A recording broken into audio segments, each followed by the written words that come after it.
lot to be known about people.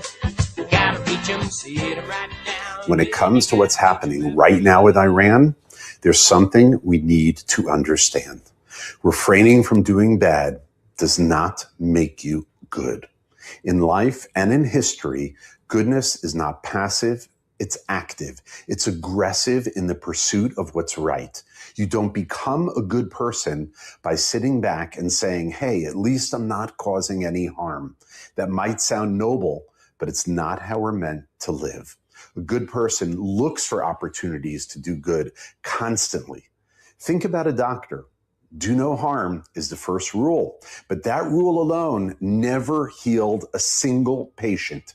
A good doctor actively fights disease, actively works to heal, while minimizing harm, yes, but never hiding behind inaction. Want to get it off your chest? You're in the right place. They accuse this show of being run by boobs. Well, let me tell you about us boobs. We're real and we're spectacular. Want politics and fun sprinkled with a lot of laughs? Heard in every state in the Union and 1,000 cities around the world. We just finished 17 years of broadcast excellence. Now in our 18th year. The Dave Weinbaum Show is streaming live all over the world.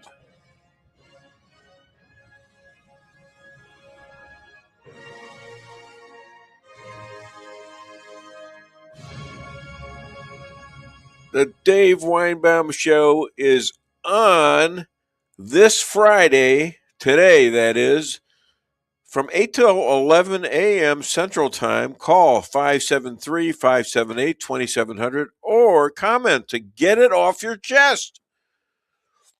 Deck the interview halls. We're bursting with war information, starting with Moshe Rothschild calling all the way from Jerusalem, Israel, with tons of inside information. J.J. Bradshaw is here sitting right across from me. He's live. Richard Jeffrey is going to call in. Chris Adamo, Missouri Senate candidate. Bill Hardwick. And Mark and Pat McCluskey. We're stacked and we're racked, ready to blow the top off on what's really going on. The stories of the Iran war.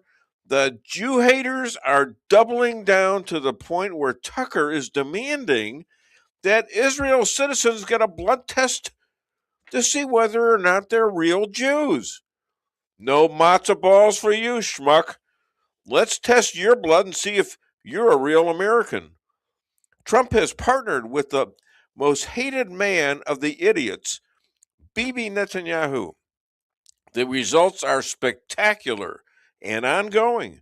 About 80 Iran big shots have been sent to seek their 72 versions after being blown up by Israel and Trump's USA. This show is a rocking message to all who would test Trump and tamper with Israel. With Israel's bold intel and execution, what a team. Stand back, Democrat. Let them do the job that may give us a century of peace, God willing.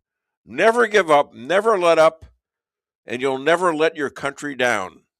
The same is true for nations. When a regime openly calls for destruction, builds weapons, spreads terror, murders its own citizens, maims women for immodesty, standing by and doing nothing isn't the moral high ground. It's avoidance at best and complicity at worst. True goodness means stepping forward carefully, responsively, but decisively to protect life and stop evil before it spreads. Doing no harm is not enough. You have to actively do good. Let me put it this way. On behalf of the good people of the world, you are either with us or you are against us. It is really as simple as that. Okay, we're on the show. I'm here with J.J. Bradshaw, who's going to be on in a minute. He's going to be on in a little bit of a while because we have the rabbi coming on first. It's been a mixed up week. because I didn't know if the rabbi was going to be able to do the show or not. I know he was supposed to be here, but obviously they're not flying many planes out of Tel Aviv these days. We have my wife Lisa Ann Weinbaum. How are you today? I am really tired after all that big wild night we had. Yeah, we had a wild night. We were all Yes. together for the fundraiser And the highway, there was an accident. for the PRC Pregnancy Resource Center, and it was a great show. But Yeah. but boy, was it wearing, man. 5 hours of sleep does not get it for me. Yeah, well, how about me? I'm a little older than you, so Yeah, just but a you're little. tougher. I don't think so. I don't think so. I don't know. You're pretty tough. And when right now we've got everybody introduced today. Introduced JP Maxwell. Good morning, Good everybody. morning. And also Rick Henderson out of Salem does all the clips and the bits. He does a great job. Let us now go to the wartime rabbi, author of Secrets of the Hebrew Bible, guardian of IDF widows and their kids, and obviously has all sorts of chores we're going to talk about later around the kitchen. The alliance between Israel. Welcome to Rabbi Moshe Rothschild.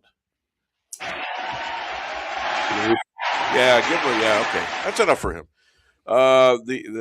We should be applauding him. He's calling in the middle of a war here. The alliance between Israel and the USA under Trump has many Democrats anti-Zionists in a tizzy. So why? Well, unfortunately, it's not just Democrats. There's also people like Tucker Carlson and other people on the right that By have. the way, have you had your blood checked, family, No, to I make sure haven't. you're Jewish? No, I Can you haven't. believe he said that? Well, I don't know if you heard yesterday. He had a whole rant against Chabad yesterday. Really? It was hysterical. It was so. Well, what is that, Kabad? Chabad is just a movement within Judaism, and they're the nicest, sweetest people. They have places all around the globe, all around the world that provides meals and hospitality to Jewish travelers. They teach Torah. They help people do the commandments. I mean, they're nicest, Okay, sweetest. so what got into this guy? Because he used to like Jews. He's saying stuff completely opposite of what he said just months ago. He's got a house going up in Qatar. Yeah, he's off the rails. And look, why do you have opposition to the war? Very simple, because it's Donald Trump. And if you look, you'll find all over social media there was a vote. I forgot what year it was, but at 420 to 1 voted against Iran. And 1 second, that's my son from Gaza calling. Ezra, back. I'm on the Dave Weinbaum show. Put him on the show. I'll call you if back. You can. Okay. Bye. Okay. He's IDF. It's his last weekend in the IDF. He gets out this Sunday after almost 3 years of service. Wow. And it's his Mazel tov. Yeah. Mazel tov. I see you're going to have a little festival of your own, huh? Yeah, we'll have some kind of party. I wasn't even supposed to be here. I was supposed to be in the States. I know. The thing is, so you have, whatever Donald Trump's going to do. If he says it's black, they say it's white. If he says it's white, they say it's black.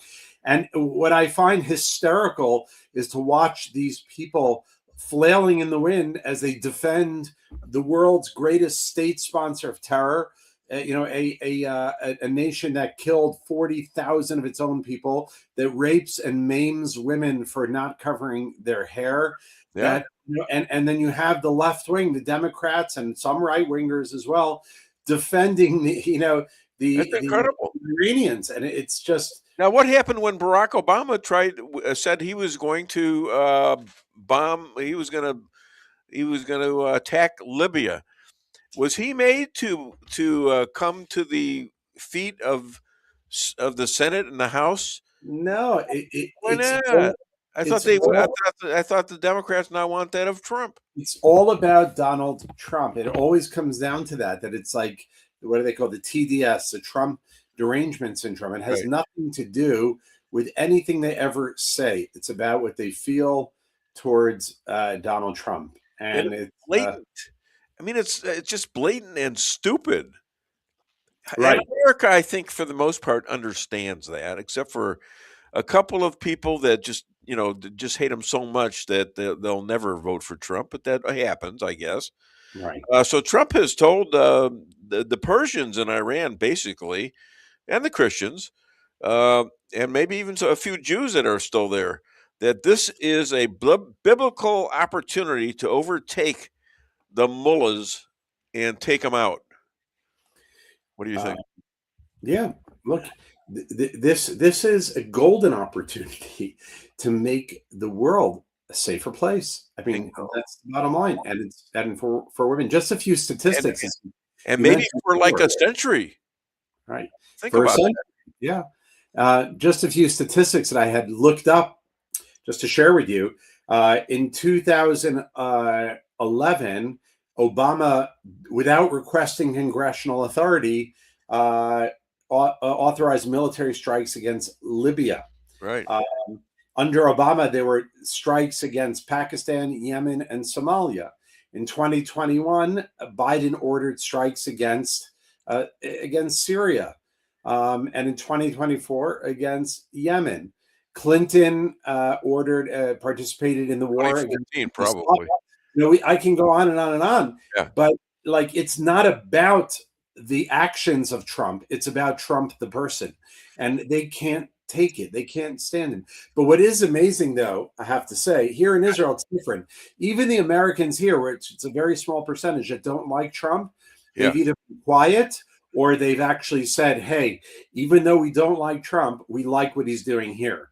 Sure. And I can respect that. It's like, you have to be able to distinguish, in your mind or against what's good, what's moral, what's ethical, and the fact that you don't like Trump for other reasons. Yet I don't see Americans doing that. I don't see American politicians doing that, except for, of course, John Fetterman. Is that his name? The Democrat, who stood up and said, I always choose country over party. What a line. He says, I choose country over party. They hate him. The Democrats hate him. Why isn't he switching? Yeah, he might at some point. I think he ought to. The truth is, he's right. That instead of choosing party, choose your country. What is good for America? Yeah. And this war is good for America, without question. This war is good for the world. It's good for the world. Some in Israel are celebrating, or were celebrating Purim. Is it still going on? Yeah, just finished. Just finished? Yeah. So others are relatively safe. Did a lot of people celebrate, or are they mainly hiding right now? No, fighting.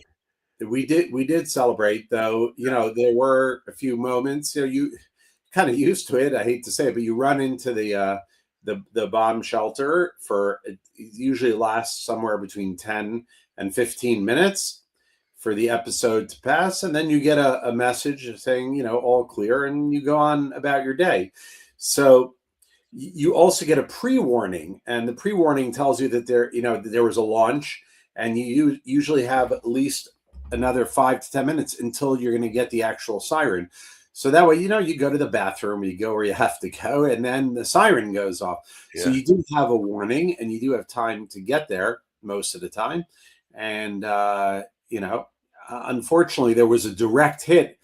The bomb shelter is not going to protect you against a direct hit from a missile that weighs between 1,000 and 2,000 pounds. Yeah, down from the atmosphere. It's not going to protect you from that. Yeah, and then you got the shrapnel you got to deal with too. Yeah, the shrapnel, it'll protect you, but on a direct hit, forget it. Yeah, and 9 people ended up getting killed who were in a bomb shelter.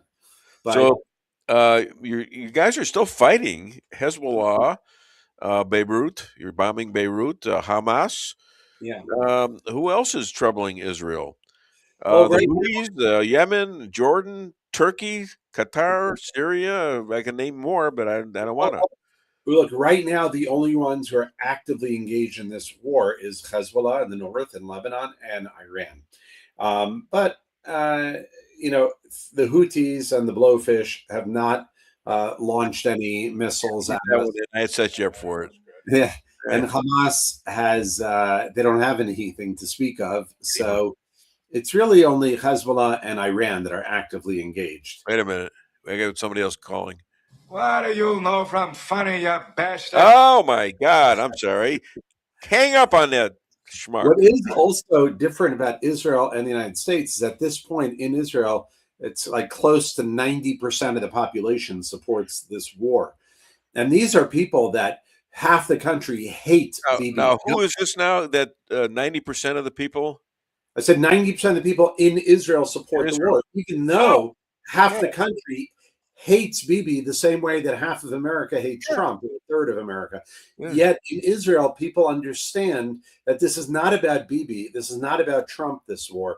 This is about saving the good people of Iran, number one. Number two, this is about protecting the West, America, Israel, Europe, the Western countries that are threatened by the development of the nuclear weapons. Three, it's protecting the world from the world's greatest sponsor of terror. Now, Israelis get that, and I wish more Americans would get that and stop making this into a partisan issue. Well, the Israelis get that, and they're also getting, or were about to get, more of these Abraham Accord countries like Saudi Arabia, for example, and now that may go on. And I think that might have been a real instigation for them to attack, because that was about to happen just before October 7th, 2023. Well, one thing that I think is in our favor now is that Iran has attacked 7 or 8 other countries. Yes. The United Arab Emirates, Saudi Arabia, Bahrain, Morocco, they're attacking countries that clearly puts those countries now on Israel's side. And so when all of this comes to an end, I think that will help in our relationship with these other Arab countries. I saw reported that years ago when George Bush attacked Iraq, Israel was begging him, don't attack Iraq. Israel was begging him. Iraq's not the problem in the region. It's Iran. But he didn't listen. Right. There was an opportunity years ago to attack and take out Iran, but instead the United States went for Iraq. And Israel, Bibi wrote a book about it. He's been saying forever that the problem in the world is Iran. So hopefully this is going to, this will be one step in the right direction for the world, for the Middle East. What's a real enigma? That's Turkey with Erdogan, who he's a weird guy. Trump seems to like him, but I don't trust him. And he's a fellow Muslim. Finally, Iran attacked him. What's he going to do now?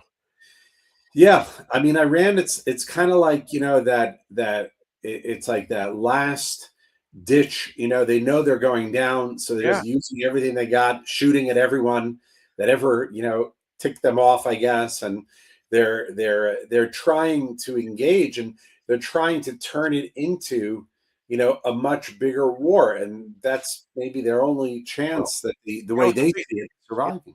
It's a big country, but I'd hate to have to paint it. I'll tell you what, Iran is big. Yeah, and it's 90 million people. But we've got control of just about everything now. With the air, about 95% control. We've got they don't have a navy anymore. I'm not sure they have any boats at all left.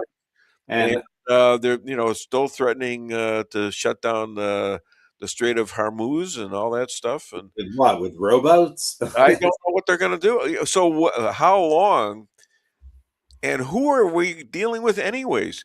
80 of these people have been killed, all the leaders. Who's going to, I want to be the leader now. Who's going to do that? Look, they announced that the son of the Ayatollah Khomeini was supposed to be the leader. Then they backed off and they said, well, no, we're not going to appoint him because they're afraid, because Israel said whoever takes over, he's the new target. And Trump said, that guy is not acceptable to us. Do they need more proof? Yeah. This is just you're going to be gone in a day or two. Look, are they really? They have to have some understanding that this does not. It's now Friday. This war started last week, Shabbat morning, Saturday morning. This is going far better, I think, than anyone expected. And I saw the spokesman for the IDF, a former spokesman, and he said, you know what? one thing this war has shown, that we actually overestimated Iran, where we actually thought they were stronger than they actually are. It's not even a week, and we basically crushed them. Yesterday, we destroyed 30 police stations in Iran. I saw that. Wow. And we have full control over the sky. They haven't successfully shot down a single plane from Iran. They haven't sunk a single ship.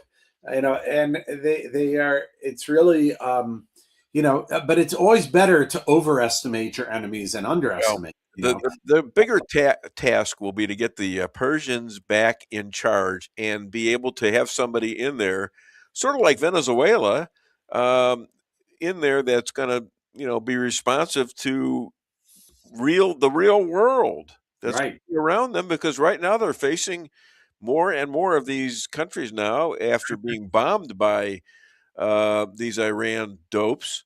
They're going to want to be with the American and Israeli Abraham Accord. It's going to be the way of the future, isn't it? Yeah, 100%. I mean, the ideal scenario is, and it will take a few weeks, I think. I don't think more than a few weeks, to be honest. I think it could be done by Passover. We could topple this administration and be on the road to turning Iran back into an open democracy, and with rights and freedoms. Sure. And that literally can rewrite the Middle East and rewrite the world. When you eliminate the greatest sponsor of terror and you turn them into an ally, it's literally, wow. That can change the world. I mean, look, even Iran, changing them into an ally. Wow. Yeah. And that could happen because they're very popular. What is it, about 90% of the population likes Israel? Right. Look, what I think also people aren't talking about is that what Donald Trump sees, this is a chess game, is that Iran is a big supplier of China, of oil and so on. This is disrupting. And Russia. China. It's disrupting Russia. They're the supplier of drones to Russia in the war of the Ukraine. Taking down Iran is a knock against against Russia and against China, which is good for the United States. And that's another element of the war, I think, that people aren't discussing. They say these stupidities saying, "Oh, the war, it's all about Israel. Israel forced America to do this." It's not. The interests for the United States in this war are dramatic, are great, and a lot of Americans see that. But, absolutely. Yeah. So other than the Dave Weinbaum Show, where can people find you and buy your book and contribute? Well, they can find me in my bomb shelter for part of the time, but they can go to the website here, secretsofthehebrewbible.org, and pick up a copy. Someone bought a book this week. I don't know if it was from here or not, but they can also go to our website, israelalliance.org, or Facebook. Keep going, will you? I saw those huge pretzel challah, but you know what that proves? You know what that proves, don't you? You're just a big loafer. Yeah. Wait a minute. Even he liked it when I wrote it. Yeah, well, I said, my daughter said, "Papa has dough." She was happy. Yeah, what's she doing sitting in the background with her tongue sticking out? What is that about? My wife told it to photobomb. Yeah, apparently, yeah. All right, my friend. Shabbat shalom. Hi to the family, and say hello to that warrior out there in the field, okay? All right. Stay safe. All right. Bye-bye. Okay, that was great. Wasn't it fun? Yeah, we got time now. So, before our next interview, which is going to be JJ, let's do a commercial and we'll be right back. How's that? Honey, what are you doing? What does it look like I'm doing? It looks like you're filling up a swimming pool. Yep, I'm filling up a swimming pool. In our living room? How else am I going to watch the game and stay cool? If your AC is on the fritz, call Hartley's Climate Control. Hartley's is the area's best in HVAC repairs, installs, and maintenance. Knowledgeable, honest, and dependable. Serving Rolla and the surrounding areas for commercial or residential needs. Hartley's Climate Control. Community born, community raised, community serving. Call Hartley's Climate Control today at 573-368-3163.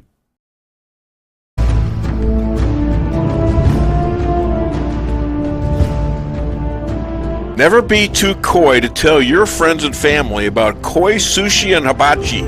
Celebrate the best Chinese-Japanese restaurant in the Midwest. Call 573-426-5551 to make a reservation or order takeout. Locally owned, 1808 North Bishop, Rolla, Missouri.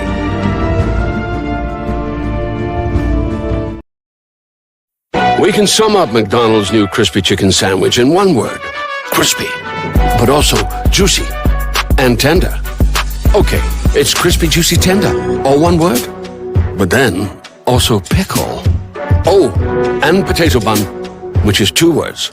Okay, we can't sum up our new crispy chicken sandwich in one word, so you'll just have to try it to understand it. Order ahead on the McDonald's app at participating McDonald's. Ba-da-ba-ba-ba.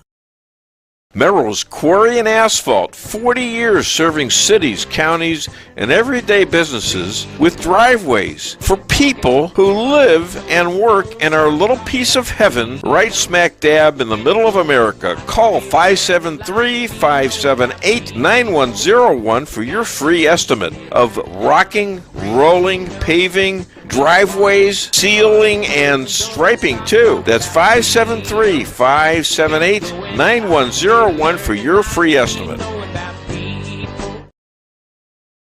Your home is your castle, you don't need unwanted hassle. Don't let those creatures move in to stay. Let us protect your investments, that's what we're all about. Plank Termite and Pest Control will save the day. Plank is locally owned and family operated right here in Rolla, a Google preferred business. Our customer service and your satisfaction is our number one goal. So call Plank today at 368-3333. Plank Termite and Pest Control will save the day. At your locally owned Price Chopper, our standards are high because we know yours are. See for yourself what an incredible fresh selection of grocery items we have in store. Talk to our expert meat associates about what you're looking for.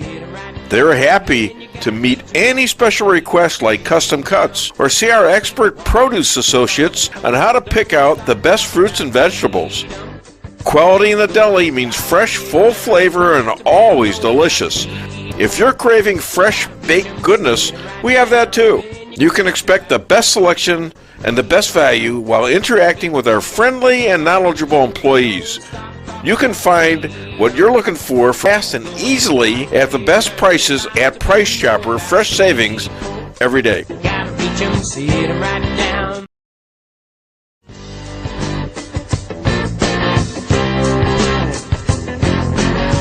Insurance going up like crazy? Daniel and Henry Insurance is one of the largest private insurance companies in the world.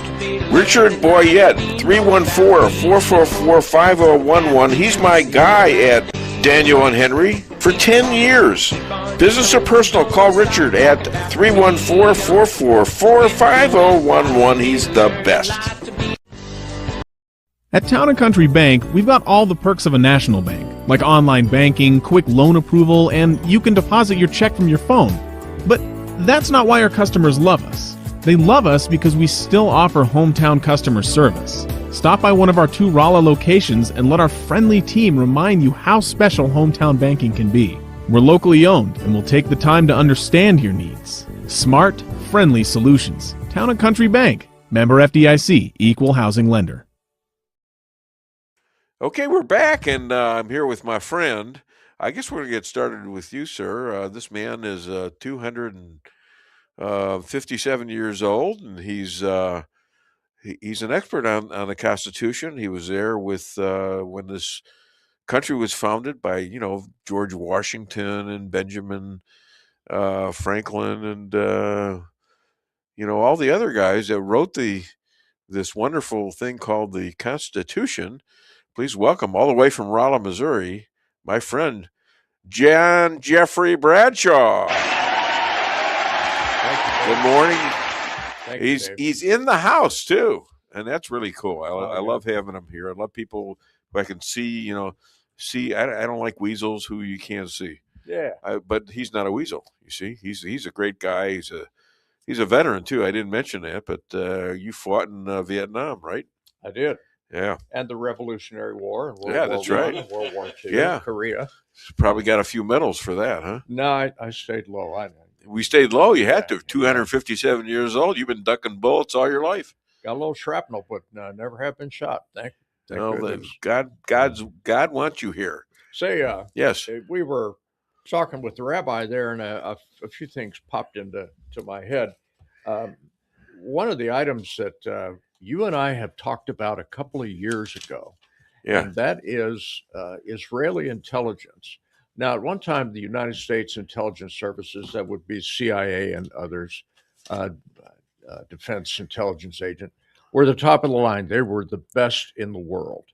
And of course, Obama and his clown Biden politicized all that and really watered our intelligence agencies down. Israel has stepped to the fore, has the absolute best intelligence service in the world. And they are colluding with us instead of us colluding with them. So how is that relevant? Well, if you consider in Iran, all the bad guys got together to try to elect a new Ayatollah. The Israelis monitored they knew it all. These guys all collected in one building, and the Israelis took the whole litter of them out. Boom, gone. Yeah. But here's a problem with that. The problem is, how the hell did they miss 10-7-23? And even Bibi Netanyahu says we were lax. Well, he was lax. You can't be 100% all the time. No, but that was a pretty obvious time because of the fact they had a holiday. All these people are partying right on the border with Gaza. Yeah. And what a perfect time. And they were starting to get all these other countries to go into the Abraham Accords. What a time this was to be vigilant then. But we had a ceasefire. Oh, you had 18 ceasefires, yes, and you had 17 attacks, and then the last one. Yep, I get it. And also they have hostages, and they had those hostages until last Thursday. Well, yeah, they got the last body back.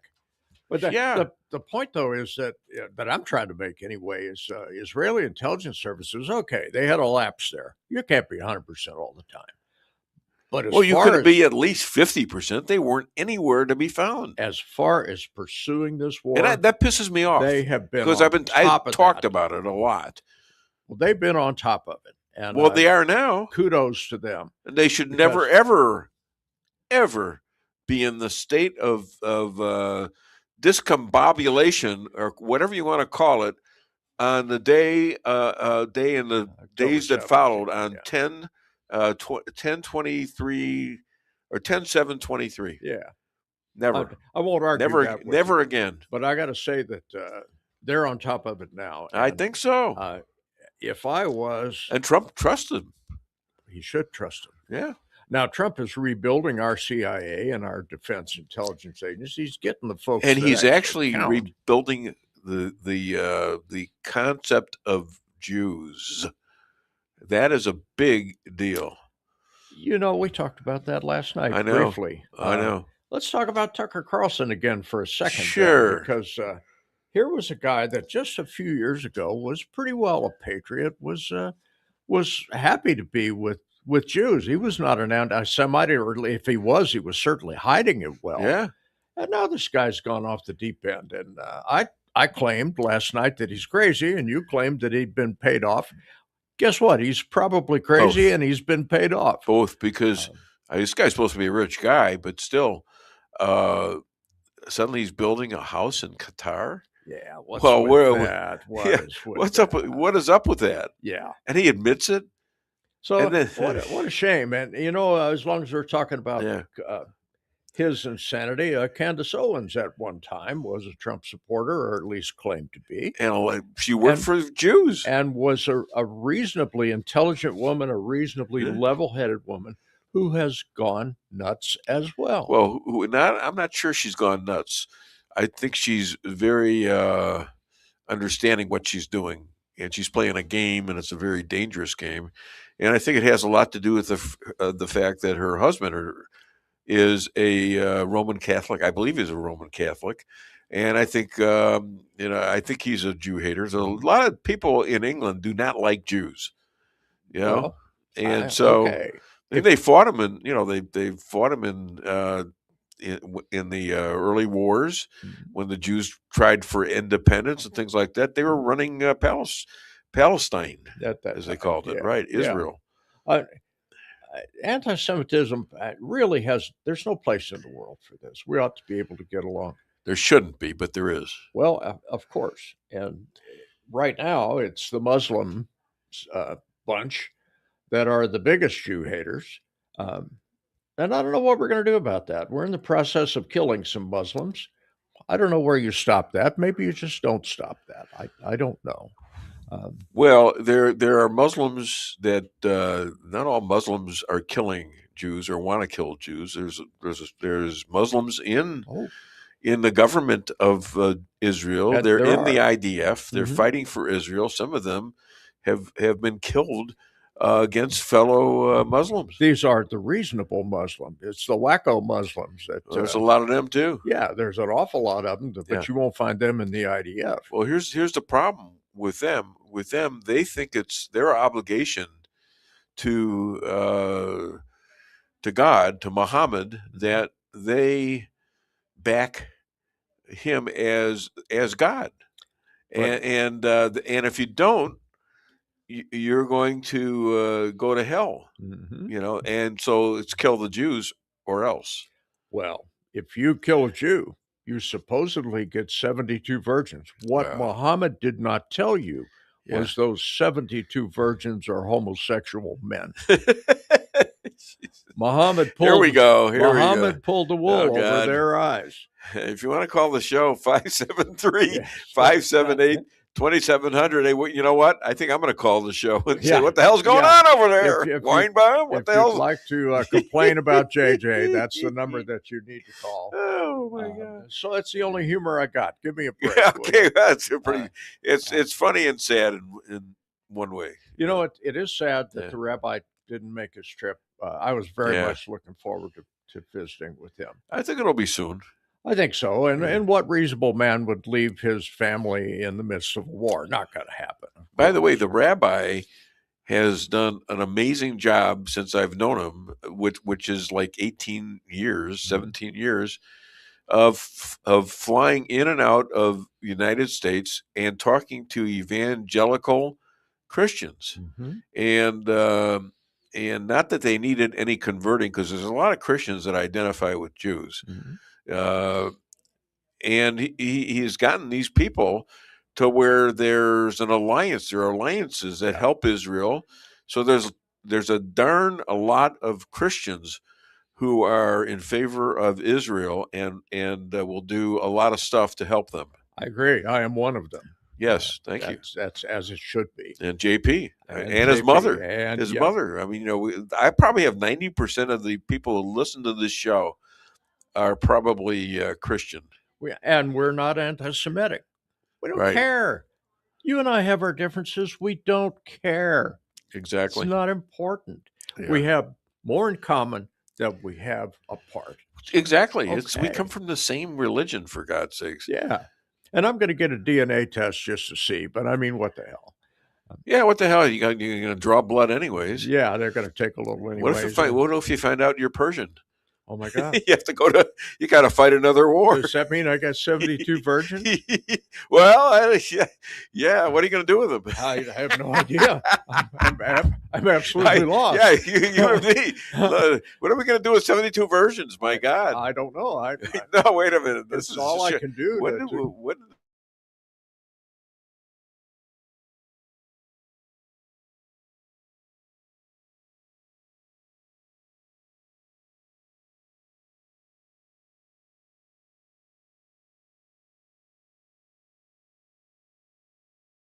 Maybe when I leave the room, you have to keep Dave. Okay. Well. We'll put he didn't. He was laughing his ass off. We'll put a leash on him later.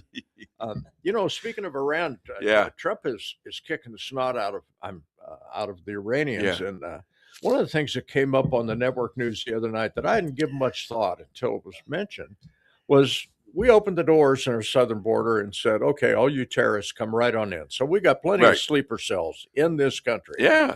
And the mention was made on the network news, well, what if Iran activates those sleeper cells and we have another 9/11 or another terrorist incident on a large scale? Because they don't do small scale. They want big, flashy.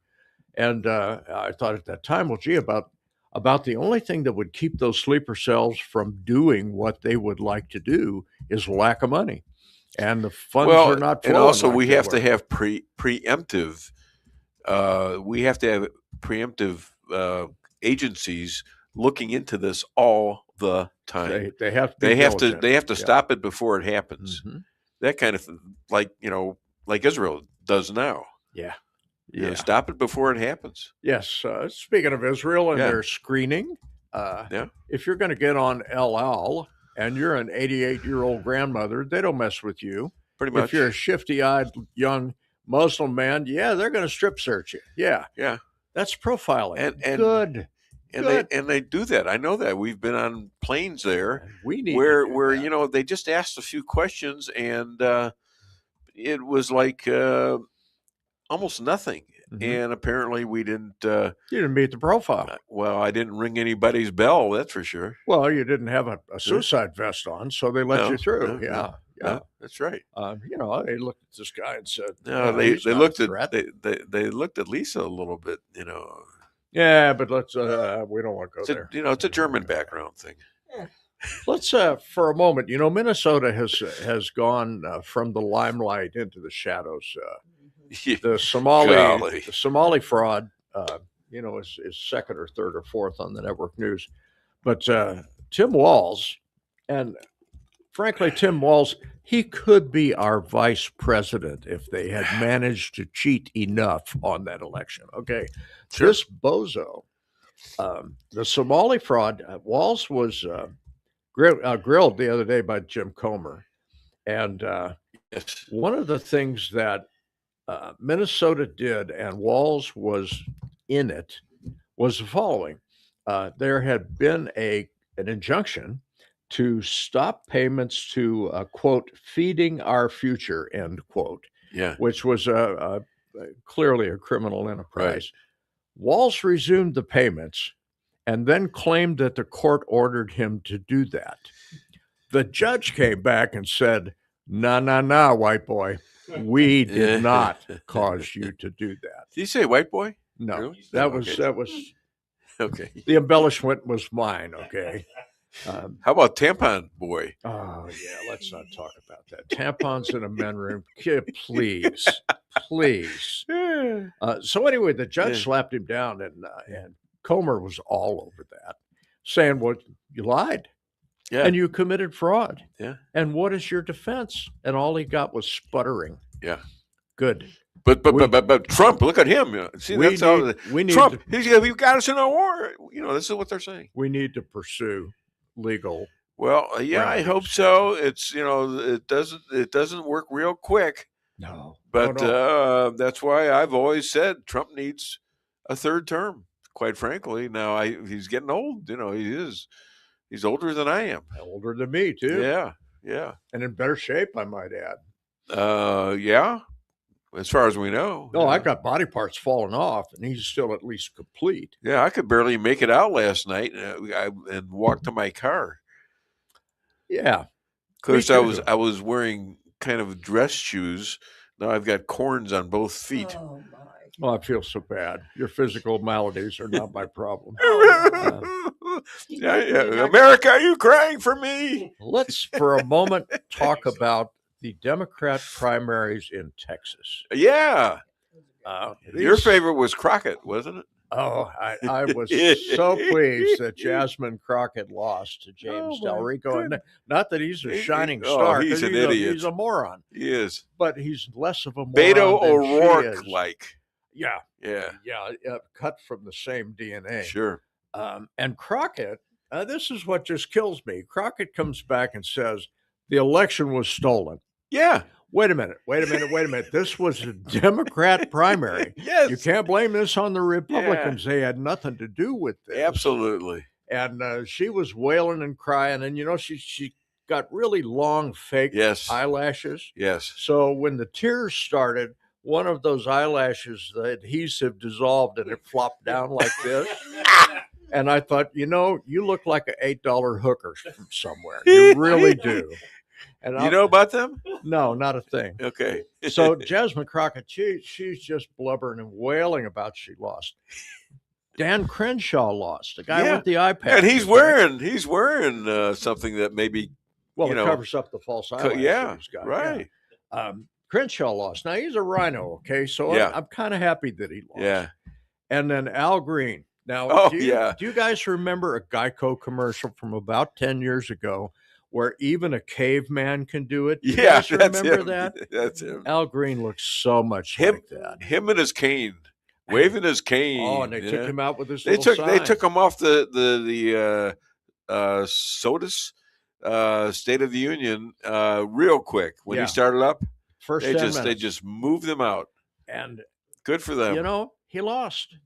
How about that? Like Jasmine Crockett, she bet it all on the Senate. This guy bet it all, and he lost. Well, good. I'm glad he's leaving. The guy is it's just a moron. Well, who's it going to be? Cronin, who has the lead, or Paxton? Good question. And that's going to be a toss-up, I'll bet you, because they're more or less equal. I don't know either, but I suspect it's going to be. I'm betting Cronin. Cronin. Yeah, I'm betting that. Sure. But that said so much about Texas, because these folks are from population centers in Texas, Dallas, Austin, places that are blue in an otherwise red state. And the fact that these folks lost Democrat primary says an awful lot. It says that the Republicans may have a shot in those population centers. Because look who they're electing in their primary. Surely we can find a Republican that's better. Well, I'm curious about what's going to happen with Ryan Zink, and his father was on the show. I think it was last week. We're talking about it. He's agitating for his son to be the next guy in the House. Mm-hmm. And I just wonder how he's doing there. I think he's coming around because you know who interviewed him? Tucker Carlson. Oh, come on.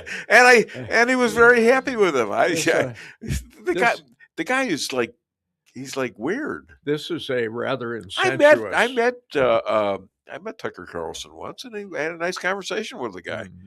He seemed like a nice guy. That was about 10, 12 years ago, something like that, a CPAC. Mm-hmm. And, I never suspected him to do what he's doing now. No, neither did I. I hadn't researched the guy with any depth, okay? But at least on the surface, he looked like a conservative guy, good enough. And over a short period of time, about a year, he did a turnaround like you wouldn't believe. Yeah. And if you took a hard look at him and you didn't know he identified as a Republican, you'd say that guy's a liberal Democrat. He's not. He's not job. So that had to be money. I thought it was insanity. You thought it was money. It may be the pair of them together. It could be. Yeah, it happens to people sometimes. They get really weird. Wonder where the money came from. Right, honey? Is Soros got his fingers in this thing? I wonder. Oh, he's got his fingers in everything. They're pursuing Soros. I would guess so. Some of his there's a lot to do with all these demonstrations. Oh, yeah. That are, anti-ICE and things like that. It goes way back. If you remember the Baltimore, the Summer of Fun demonstrations. Sure do. Mysteriously, on a street corner, a pallet of bricks would show up. Yeah. Now, this is hardly... I thought they did that in Los Angeles, too. Yeah. Oh, and Portland, and it goes on and on and on. The Black Lives Matter stuff, I believe, was largely funded by Soros Open Society Foundation. I'm not sure. And all the national football teams and all the Major League Baseball teams, Black Lives Matter on the mounds and all that stuff. Yeah. That really pissed me. That's why I got rid of my tickets. Well, you got to have a whole lot of money to get that to happen. You've got to pay a lot of money for that to happen. So who's got deep pockets? Well, he's got 'em. Soros and his buddies. But you and I knew it was a put-up job in Baltimore and Portland when all of a sudden all these writing materials just appeared. Yeah. This is not some spontaneous thing. Somebody's thinking about this. Yep. And note how many prosecutions you had out of all that writing. Nothing. That's right. Yet you have what's called a riot at the Capitol, which frankly was nothing more than misdemeanor criminal trespass. Yeah. And we put people in prison for years without a trial. How about that? Tell me that there is equality in our justice system. Well, there's only equality in the sense that in the sense of having the judges. The judges. I blame a lot of these judges. They're not doing their jobs. They're politicians. Oh, judges and prosecutors. Yeah. I remember the judges Soros, and prosecutors. Sure. Soros prosecutors. What is the gal down in Georgia? Fannie? Oh, Fannie Willis. Bob Willis's sister. Bought and paid for. Yeah.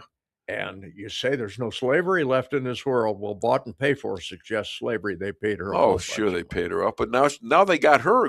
They got her, taking her away. Isn't that good? Letitia James now, she's going to get a ride because of she got a liberal judge. And she's going to get a pass. Obviously, and the irony of it is that she was doing the same thing that she accused Donald Trump of doing. Absolutely. All right? Absolutely. We're talking incredible. We're talking real estate fraud on a large level. Yeah. And it's there in the paperwork. This is not some circumstantial thing. You got signed, notarized documents that said, that's going to be my primary residence. That's right. And it's not. Yeah. And if that was you and her or dad me, signed it for her. If that was you or me, we'd be sitting in the Phelps County Jail. Yep. And she gets a pass. Yep. But let's look at the other way. Politically, she's dead. I wouldn't say that. I mean, I wouldn't say that. These guys thrive on failure. Look at Gavin Newsom. Oh, he is going to be running for president probably. I hope he so. He is the you can't imagine a worse governor. You can't imagine what a gorgeous state California used to be. What is it now? It's horrible. If you look up putz in the dictionary, his little cameo picture is out there in the margin. So they must have moved mine out, huh? Well, yours is in a different spot. We're not going to talk. Nice putts, right? We're not going to talk about that. But yeah, I hope he does run. I hope he gets the nomination because he's not electable. One would think. But if you actually think that Kamala was electable, she was never electable. Even Biden, of course. Then you got the problem of cheating. We're going to stop that. That SAVE Act is not yet dead. I think we're on it. Either way, we're on it because of there's going to be a lot more checking of things that were supposed to be checked before that weren't, even without in 2020. Yeah, even without it, the mail-ins and the sudden closings of the counting areas in the elections, especially in Georgia. Truckloads of ballots that showed up, mail-in ballots that didn't have any creases on them from being put in an envelope. Right. There's enough circumstantial evidence here to say, no, we're not doing this again. Even if the SAVE Act does get passed. When you get 50 Biden votes in a package and no Trump votes, how's really? That work? How do you do that? It's physically impossible unless you're cheating. So. And they cheated. You and we've been talking about that for years. Yeah, of course they cheated. But you didn't know. It takes a long time. It's like the DOJ getting something on somebody and getting it moved up into the courts. The fact is, the courts grind along very slowly. And there isn't a single prosecutor around here that doesn't want his case 100%. He wants it bulletproof. Yeah. Because he wants to win. Yeah. So, these things take time. I'm good with that, okay? As long as the outcome is just, I am good with that. So, yeah. You know what's disappeared off of our TV? What? It's Guthrie.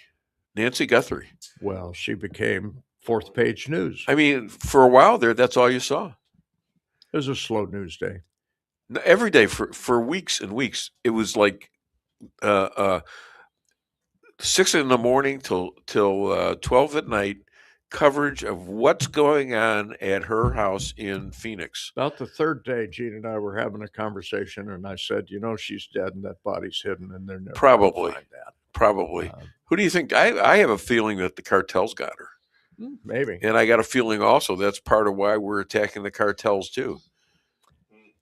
I hadn't planned on talking about the cartels, but let's talk about the cartels. All right, well, go ahead. Yeah. Trump is knocking the crap out of them, and I'm so pleased. How about that? And how dare he? Well, you bring fentanyl into our country, you kill our children. Exactly. What do you expect? Yeah. Same thing with Venezuela. If this was a Biden administration or an Obama administration who were ashamed of the United States of America, but this is a Trump administration. They were partnering. I'm telling you that the Democrat Party, in my opinion, was partnering with the cartels. Money passed hands. And we're talking about drugs. We're talking about tariffing kids and women. Yeah, trafficking. That's where they ought to get these guys, the Democrats, and find out what their cut was. How about the Venezuelan fishing boats that had not a single rod and reel on them, but a whole bunch of barrels? What were those? They had nets. They had nets. Of course they did. I'm glad Trump was taking those out. I think God is on his side in that regard. Like him, don't like him, doesn't matter. Well, I think you got to go back and look at the assassination attempt in Philadelphia for whether or not that was an anointment. And there's a lot of somebody sent me something about that. One of the people on X, and she says this was an anointment like they did in the Bible, like they did with David, like they did with Aaron, Moses' brother. Blood on right ear, blood on right foot. Yeah. Yeah. It might be biblical. I'm not a smart enough guy to be able to say yay or nay, but I know what my beliefs are. Well, you know what a guy on a roof 200 yards away can do, and that was he certainly. Who knows if it was that guy or somebody else, but still, he was a dead man until he suddenly turned his head, and it hit his ear. He was going to get one in the middle of the skull. Yes. I'm a shooter. I hang around with a lot of shooters, and a 200-yard headshot is an easy shot. Yeah. So God turned his head a little bit and nicked his ear. And the blood came to his right thumb, right foot, and also to his right foot because he lost his shoe. There's a little prophecy for you. Yeah. I think that's an anointment myself. I'm good with it. Yeah. I mean, the guy's standing right behind you. On that note, and I know you've wondered. Well, I was supposed to start at 8:40. We started about 8:30 or so. So I think we're done.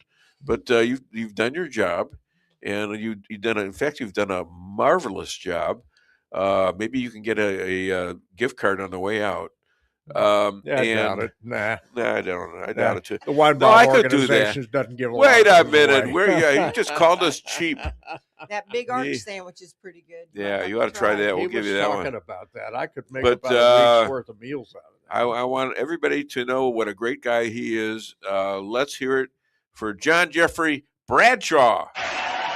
Thank you, Dave. JJ, you're my guy, and we'll see you. And why don't you play a couple of clips? Why don't we do that? And I'll escort him out and see if I can scrounge up a few of these cards. All right? You don't need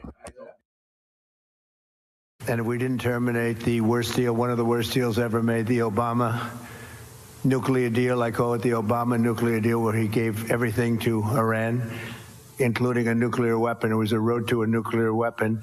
Bad things would have happened 4 years ago because they would have had a weapon 4 years ago if I didn't terminate that deal. So we're in a very strong position now, and their leadership is just rapidly going. Everybody that seems to want to be a leader, they end up dead. And it's an amazing thing that's taking place before your eyes, because for 47 years we were pushed around, and we shouldn't have been. And I think I can say, and you see it as well as I do, you see the tremendous progress that's being made. Their missiles are being wiped out rapidly. Their launchers are being wiped out. They're attacking their neighbors. They're attacking their, in some cases, allies, or not so long ago allies.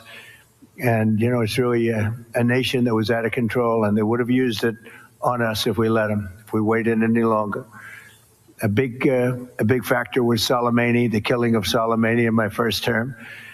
And maybe the biggest factor was the rebuilding of the military in my first term.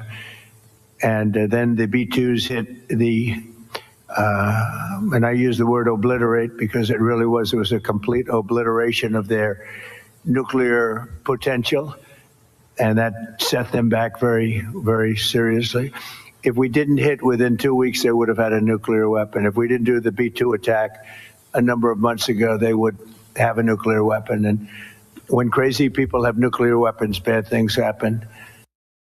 So we're in very good shape now. I want to let you know that, and we will continue forward.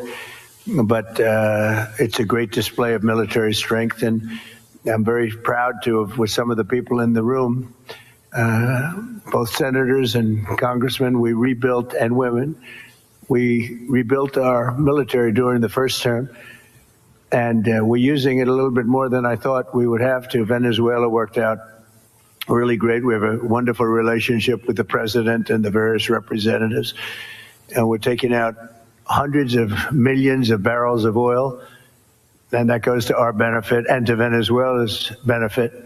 They'll be doing better than they've ever done before, and we will get a big piece of that, and we'll also make life wonderful for the people of Venezuela who have been very, very badly hit. So that's a lot said in a short period of time, but you can witness it for yourself.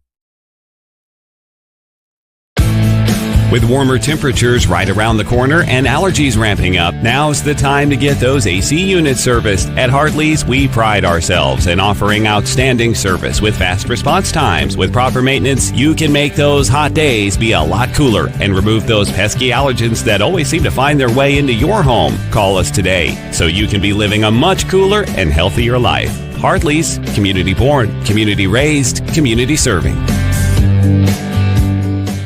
Call Hartley's Climate Control today at 573-368-3163.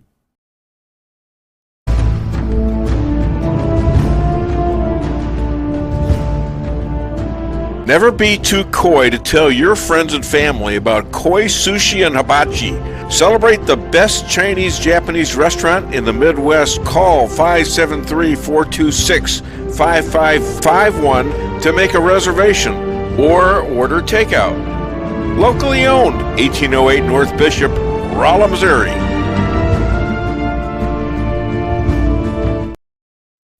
We can sum up McDonald's new crispy chicken sandwich in one word. Crispy. But also juicy and tender. Okay, it's crispy, juicy, tender. All one word? But then, also pickle. Oh, and potato bun, which is two words. Okay, we can't sum up our new crispy chicken sandwich in one word, so you'll just have to try it to understand it. Order ahead on the McDonald's app at participating McDonald's. Ba-da-ba-ba-ba. Merrill's Quarry and Asphalt, 40 years serving cities, counties, and everyday businesses with driveways for people who live and work in our little piece of heaven right smack dab in the middle of America. Call 573-578-9101 for your free estimate of rocking, rolling, paving, driveways, sealing, and striping too. That's 573-578-9101 for your free estimate. Your home is your castle, you don't need unwanted hassle. Don't let those creatures move in to stay. Let us protect your investments, that's what we're all about. Plank Termite and Pest Control will save the day. Plank is locally owned and family operated right here in Rolla, a Google preferred business. Our customer service and your satisfaction is our number one goal. So call Plank today at 368-3333. Plank Termite and Pest Control will save the day.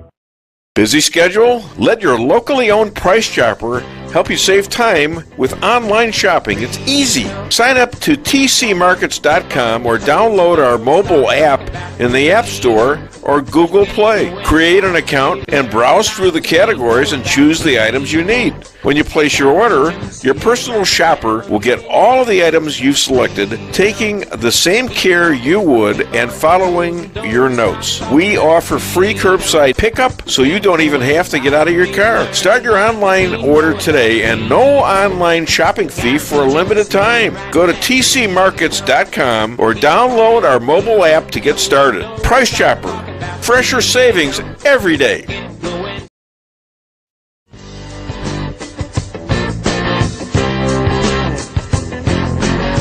Insurance going up like crazy. Daniel and Henry Insurance is one of the largest private insurance companies in the world. Richard Boyette, 314-444-5011. He's my guy at Daniel and Henry for 10 years. Business or personal, call Richard at 314-444-5011. He's the best.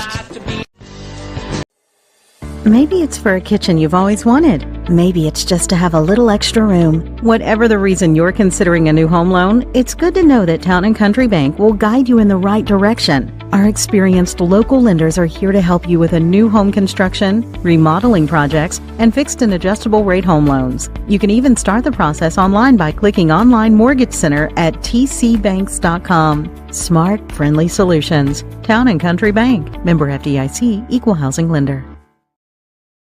Okay, we're back, and guess what? We've got our next guest already. I told you. And I was trying to find another guest who I wanted to talk about the school meeting last night, and had the so significant win there. And speaking of winning, this gentleman is a space alien expert. Not sure he's not even a space alien, though. He's a time-traveling aficionado.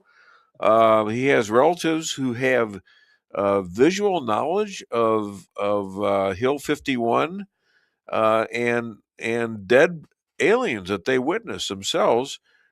Please welcome Richard Jeffries.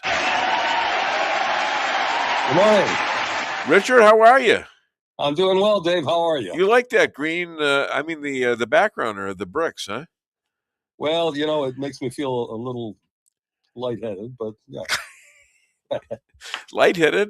That's a good description for you. Yeah. I noticed that. I didn't say illegal aliens, and Trump is opening up the files that have been hidden from us forever.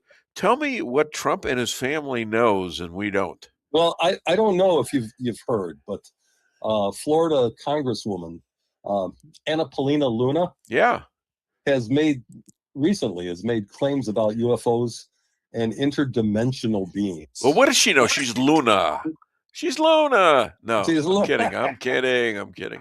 Well, she said that she's seen, and I quote her, classified government photos of advanced aircraft not made by humans. What did it look like? I'm wondering. Did she say? No, she did not. But are they flying saucers? Are they big tube-like things that are just huge and silver, which is the one I saw? That kind of stuff. She didn't go into that, Dave. Give her a call, will you? But she's talking about the same information that I've been presenting to you and your listeners for a long time. So we kind of all know that this is actually happening and has happened. Oh, yeah. We know that for sure. And it would be ridiculous for us to think that with the size of the universe, which we still don't know how big it is, with all sorts of planets out there, all sorts of systems out there, that there isn't life from these planets. And probably they're not. Some of them are like us, and maybe some of them aren't. Right? Well, I do believe that. I also believe in interdimensional beings that are probably from our future. And, wait a minute. You're saying they're dimensional? They're suffering from dementia? Dementia, right. I mean, if you're in space for how long? When do you get dementia? I don't know about that, but hey, with all that information as a backdrop, yeah, I've been hearing reports about UFOs hovering over the war in Iran. Are you kidding? No. Where from? Reports from where? Can you say? Well, both was that the local Democratic residents- Party? The Democratic Party, they're up there looking at it, right? Yeah, it could be. They know it all. But military members and local residents of the area have been seeing green orb-like objects hovering in the night sky. Dang. And these stories are quickly spreading across what you need the to do internet. is you need to call. You'll probably see some of them. You need to call Bibi Netanyahu and Mossad. They know everything there. Oh, they probably do too. Yeah. That's interesting. That's very interesting. So imagine, Dave, you're near Tehran, and you're unable to sleep because the air raid sirens and they're echoing across the city and stuff. So you look up, and you see missiles streaking across the sky. Yeah. And then somebody next to you says, "Hey, what's that? What? It looks like a spinning green orb. Yeah. That's darting back and forth across the sky. I've never seen anything like it before."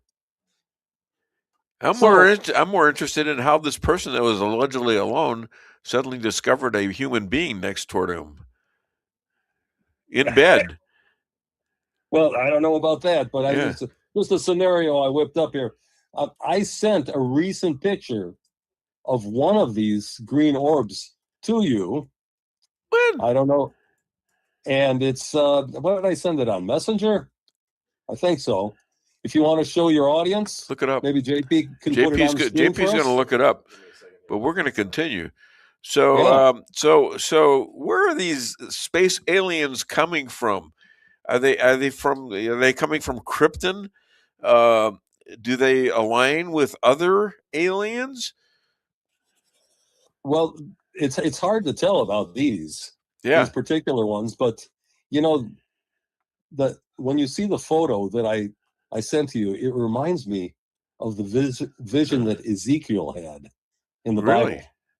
Okay, we got it. It's coming up. Yeah, I'm going to go and share this screen real quick. Yeah, how about that? Okay, that's good work right there. Yeah, there it is. People can see that, right? Yep. Cool.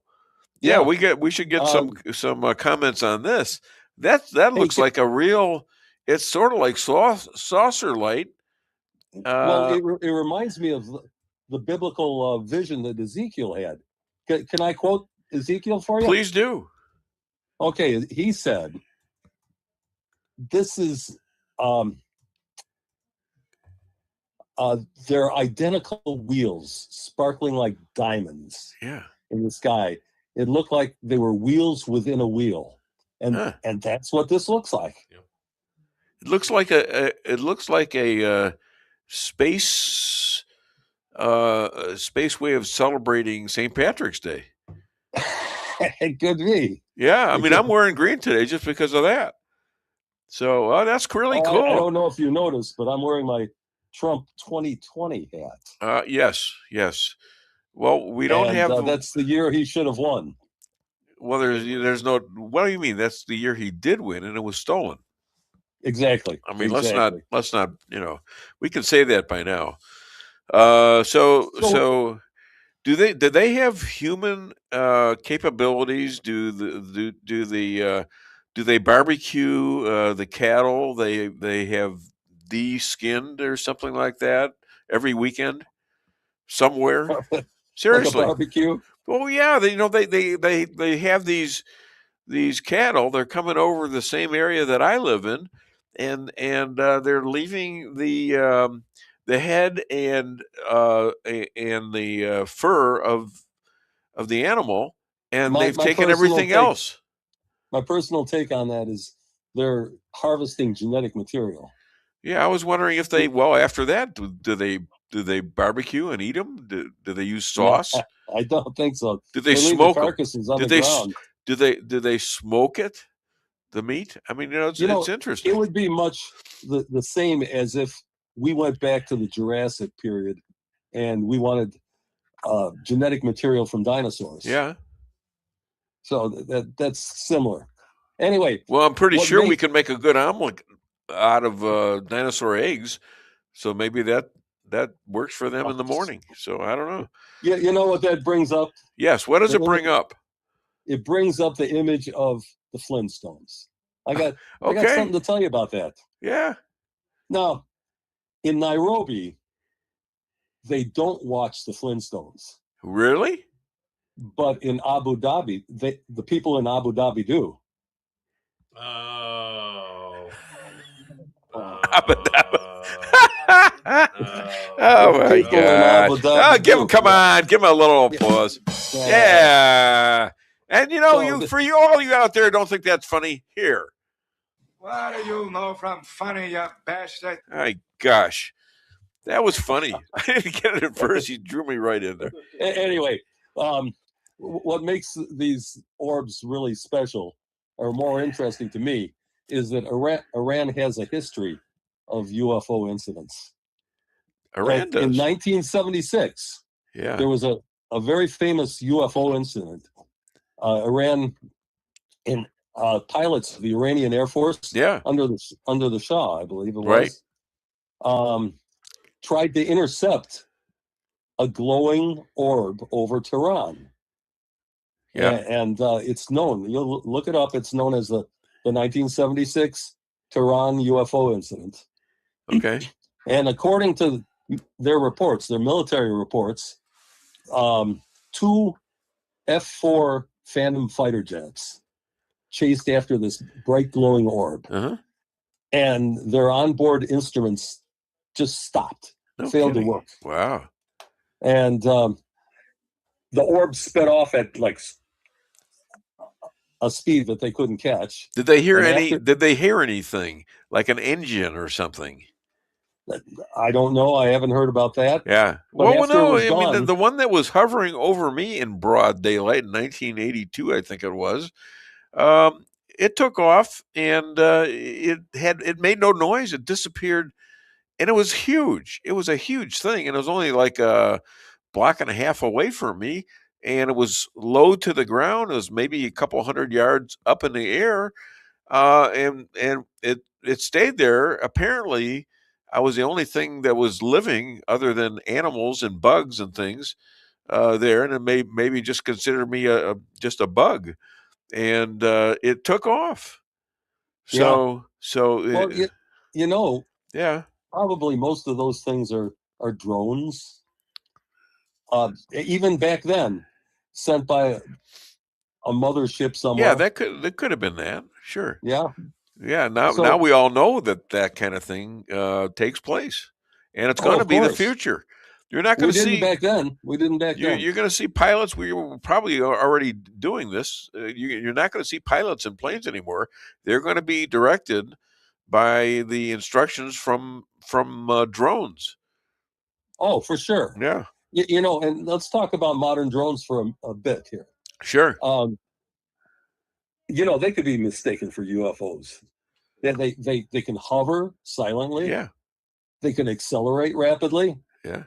And they operate autonomously without a pilot. Right. So, and even sometimes they carry bright lights with them, you know, and other types of countermeasures to keep them from being shot down. But when they don't, when they are shot down, they get to spend the rest of their life with 72 virgins. Did you know that? Yeah, that's what I've heard. All right.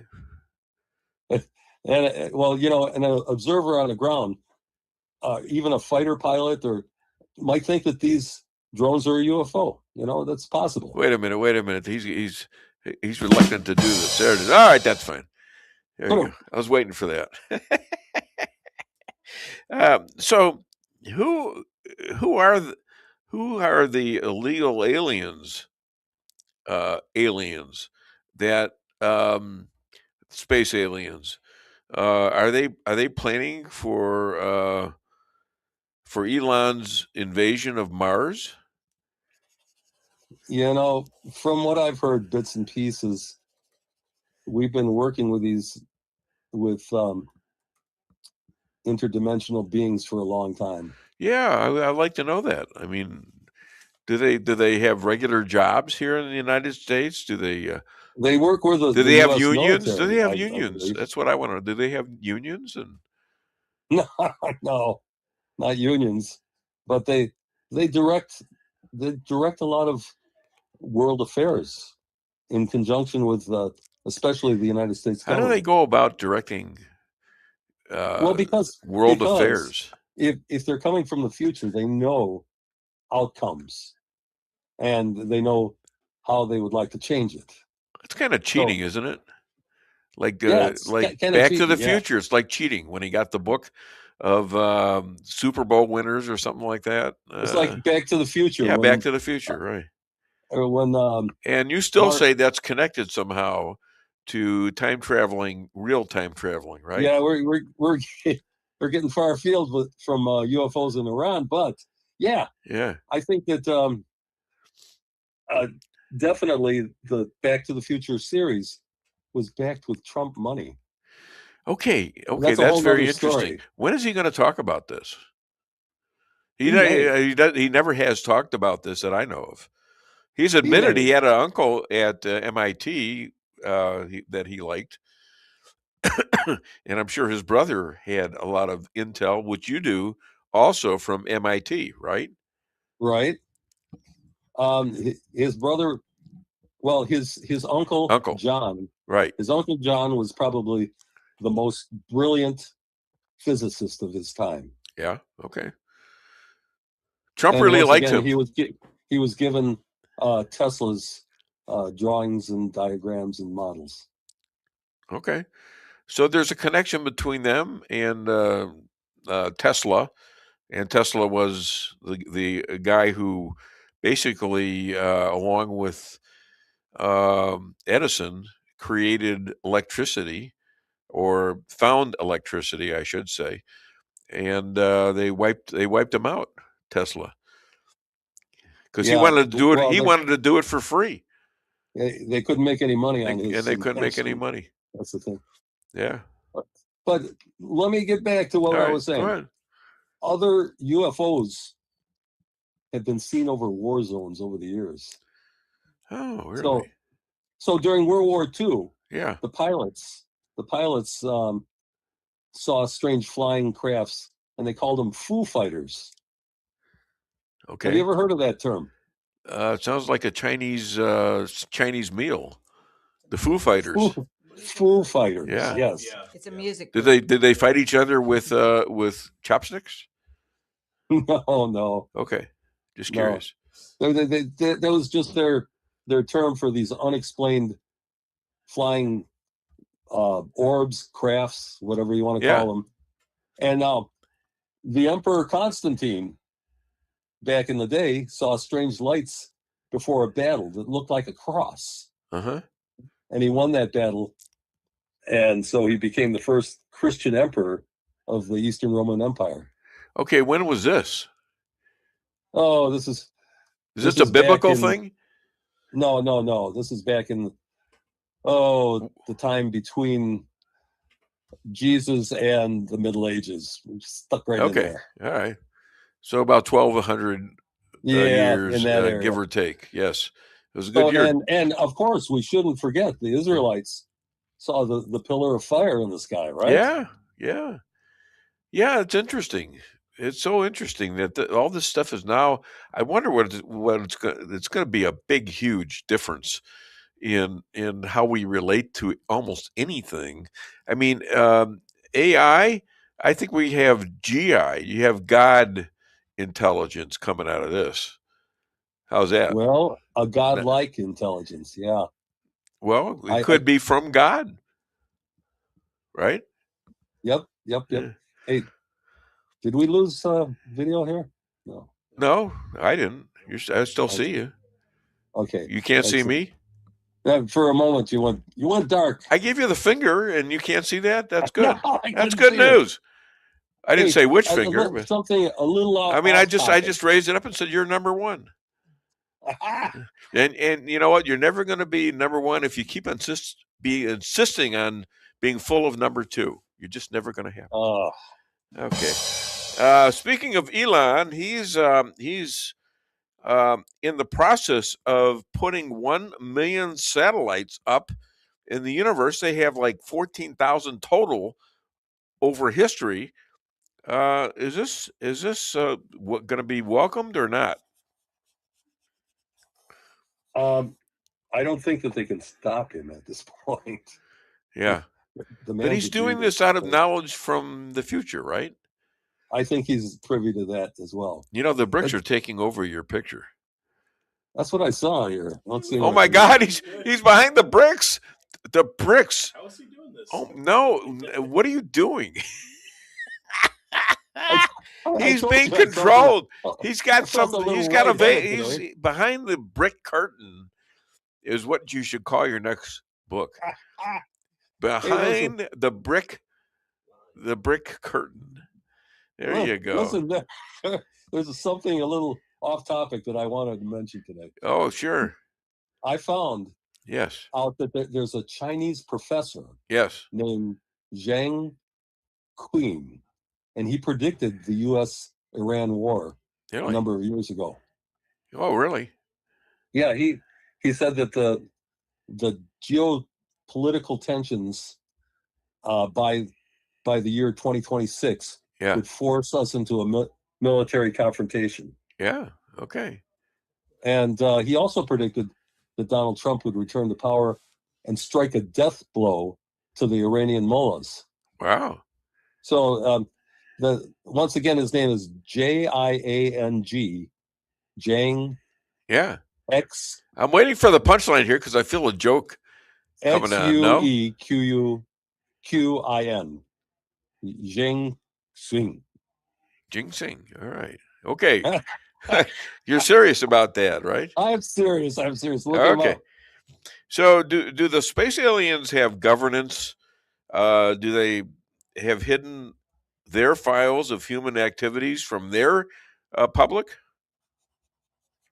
No. They don't hide anything from their public. We're just not ready to learn all about the entirety of the universe, and I think that would just probably collapse our society. Well, we're going to have you back on, and I've got my next guest raring to go. Other than the Dave Weinbaum Show, where can people find you and find your books? And what are your books now? Okay, I've got a little plug here. Yeah. I've got a book out for our nation's 250th anniversary. It's called A is for America by Richard C. Jeffrey. Yeah. And it's a series of poems. I think you'll enjoy them. They're going into schools and a lot of places where young kids don't know much about our culture. And so I'm doing quite well on that. It can be ordered at Amazon. Well, this came from Grok. All right, so I'm going to tell you something that's come from AI. What planet are Candace Owens and Tucker Carlson from? What planet? Uranus. You know what? Grok actually gave me that joke. Grok. That came from Grok. Okay. You know, that is the saddest development in conservatism. It's an anti-Semitic. You talking about those people? Yeah. Yeah, you're a Catholic too, right? Aren't you? Yes. Yeah, and you know what they're doing, don't you? I mean, they're doubling down, tripling down on what they're doing. So we'll talk about that some later time because I've got an eager guy there. Excellent. Well, Chris Adamo. Say hi, Chris. Let's get him on. Hi. You know, Richard. Pass the baton to you. All right. Thank you, Richard. I was going to I'm going to pick up on what you just said about Candace and Tucker. That was like one of my top topics here. Good. But we'll explain that later because he's got his own alien problems, I'm sure, that he has to take care of. You know, Yes. he's got to feed the aliens. Let's put it that way. All right. Let's hear it for Richard Jeffrey. My next guest is an author of the book Rules for Defeating Radicals. He lived in Wyoming, and now he's moved to Missouri. He owes me at least 3 pizzas from not there, but from Wyoming, and they're probably old by now. You know, be easy to get rid of. Please welcome Chris Adamo. Okay, go ahead and explain what you're going to talk about. Yeah, I think the biggest onslaught that I've been seeing in the past couple of weeks, and it's always been there. We've always had leftist propaganda. The thing is that there's this real problem that the leftists are facing is that there's these people like Dave Weinbaum who end up speaking and dealing with issues objectively and truthfully and giving the other side of the story instead of the leftist narrative. And this causes them huge problems. And so one of the things that, every dictator in history, one of their primary initial moves once they get to power is to shut down free speech. Yep. And that's one of the reasons the founders put the First Amendment first. They said, if we have free speech, then people like Dave can get out there and speak an unpopular truth against the leftist establishment. And you. And you're speaking against me? I said, and you. I know what you're saying. I figure you're going to pick on me. I'll pick on you too. But anyway, in all seriousness. And I was complimenting you. I know. And that just blindsides blows your mind, doesn't it? You just think I insult you all day long. I'll try not to disappoint as we go on. You even scheduled me at the wrong time. JP is going to have to talk to you about that. But anyway, to get back on subject here, I'll let JP deal with it. To get back on topic here, though, if they can't shut you down, and they can't overwhelm you with lies, then what they do is they do their best to confuse everything. And we're seeing one situation after another where the goal is just to confuse. I don't really care if you believe my narrative, but if I offer 16 false narratives, everybody's going to think your statement of the fact is just the 17th false narrative. Okay. And the left is they're working overtime right now. And Tucker is a great example of he's doing his level best to get right into the heart of what it's supposed to be conservative. He gets in there, and 80% of the time he says things that sound conservative, and the other 20% of the time he throws out these insane, just lunatic narratives, and he says, "Well, this is all conservatism." And we're sitting there. Wait a minute, Mike Huckabee, when he's interviewing Huckabee afterwards says, "I thought we were friends. I thought I knew the guy. The guy is different now." He said that, right? Yeah. And so the point is that they go along and it looks good. And then boom, they hit you with a lie and say, by the way, that lie is consistent with everything else I said. Yeah. And you're left there trying to connect the two or figure out what is going on here. The goal is to sow confusion. Scripture says Satan is the author of confusion. So when you see somebody, like Candace talking about, she met Charlie Kirk in a dream, and this is what he said about Erica, and all this kind of absolute lunacy.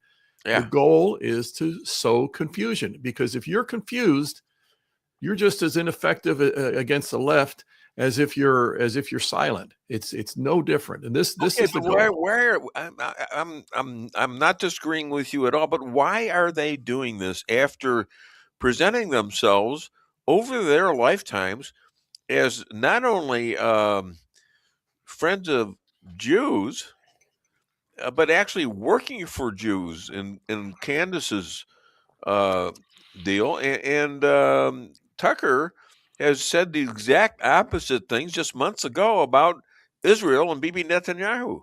Yeah, it's mind-boggling. The only thing I can think with Tucker, and I think Mike Huckabee got as close to saying it without actually saying it as he could, because again, Tucker turned right around with Ryan Zink, and he gave him a really good opportunity to say his piece. And Ryan did a fantastic job explaining the whole January 6th travesty and everything. But if you watch every time Ryan's a strong Christian man, every time he'd start speaking biblical principle, if you watch Tucker, he starts to squirm.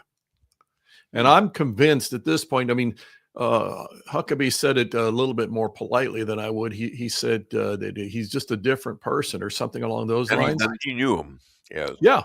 And you know what we call that? We call that a lot of years together on CNN. I think it was like 20 or 30. Yeah. Or Fox or whatever. But I honestly think Tucker he's gone over to the dark side. And if you look, let's just take this back to another major topic. If you look at what's going on in Iran, that you've got this long time, almost half a century of this Islamist hornet's nest that has been spreading terrorism, has been funding these terrorist organizations like Hamas and Hezbollah. It's been doing everything evil it possibly could to destabilize the West. And now the people of Iran, turns out that we all thought, well, they're just all, it's just a Muslim nation. People of Iran have hated this the entire time. And the Muslims are a small minority, and the people of Iran are wanting to overthrow it and get their freedom back. They want to get their Shah back. They want to get the glory days when Iran was a really a jewel of that part of the world. And what is Tucker doing? He's condemning it. He's condemning the whole thing as completely as he can, and the goal on his part is to keep the mullahs and the ayatollahs in place and to undermine President Trump. And this after knowing full well that just within the last couple of weeks, maybe the last month, they've murdered about 35,000 of their own population. That's the number that I heard.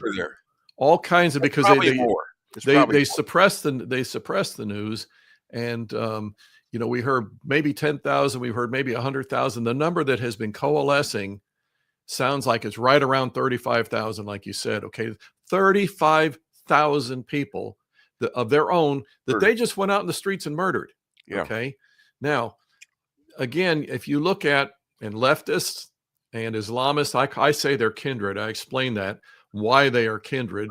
Ultimately, it's because, they behave the same way. It's because they serve the same master. Okay, so the same people that are screaming about two anti-ICE attackers up in Minnesota that finally crossed the line and got killed, and it's like, oh, that's just the biggest injustice in the world.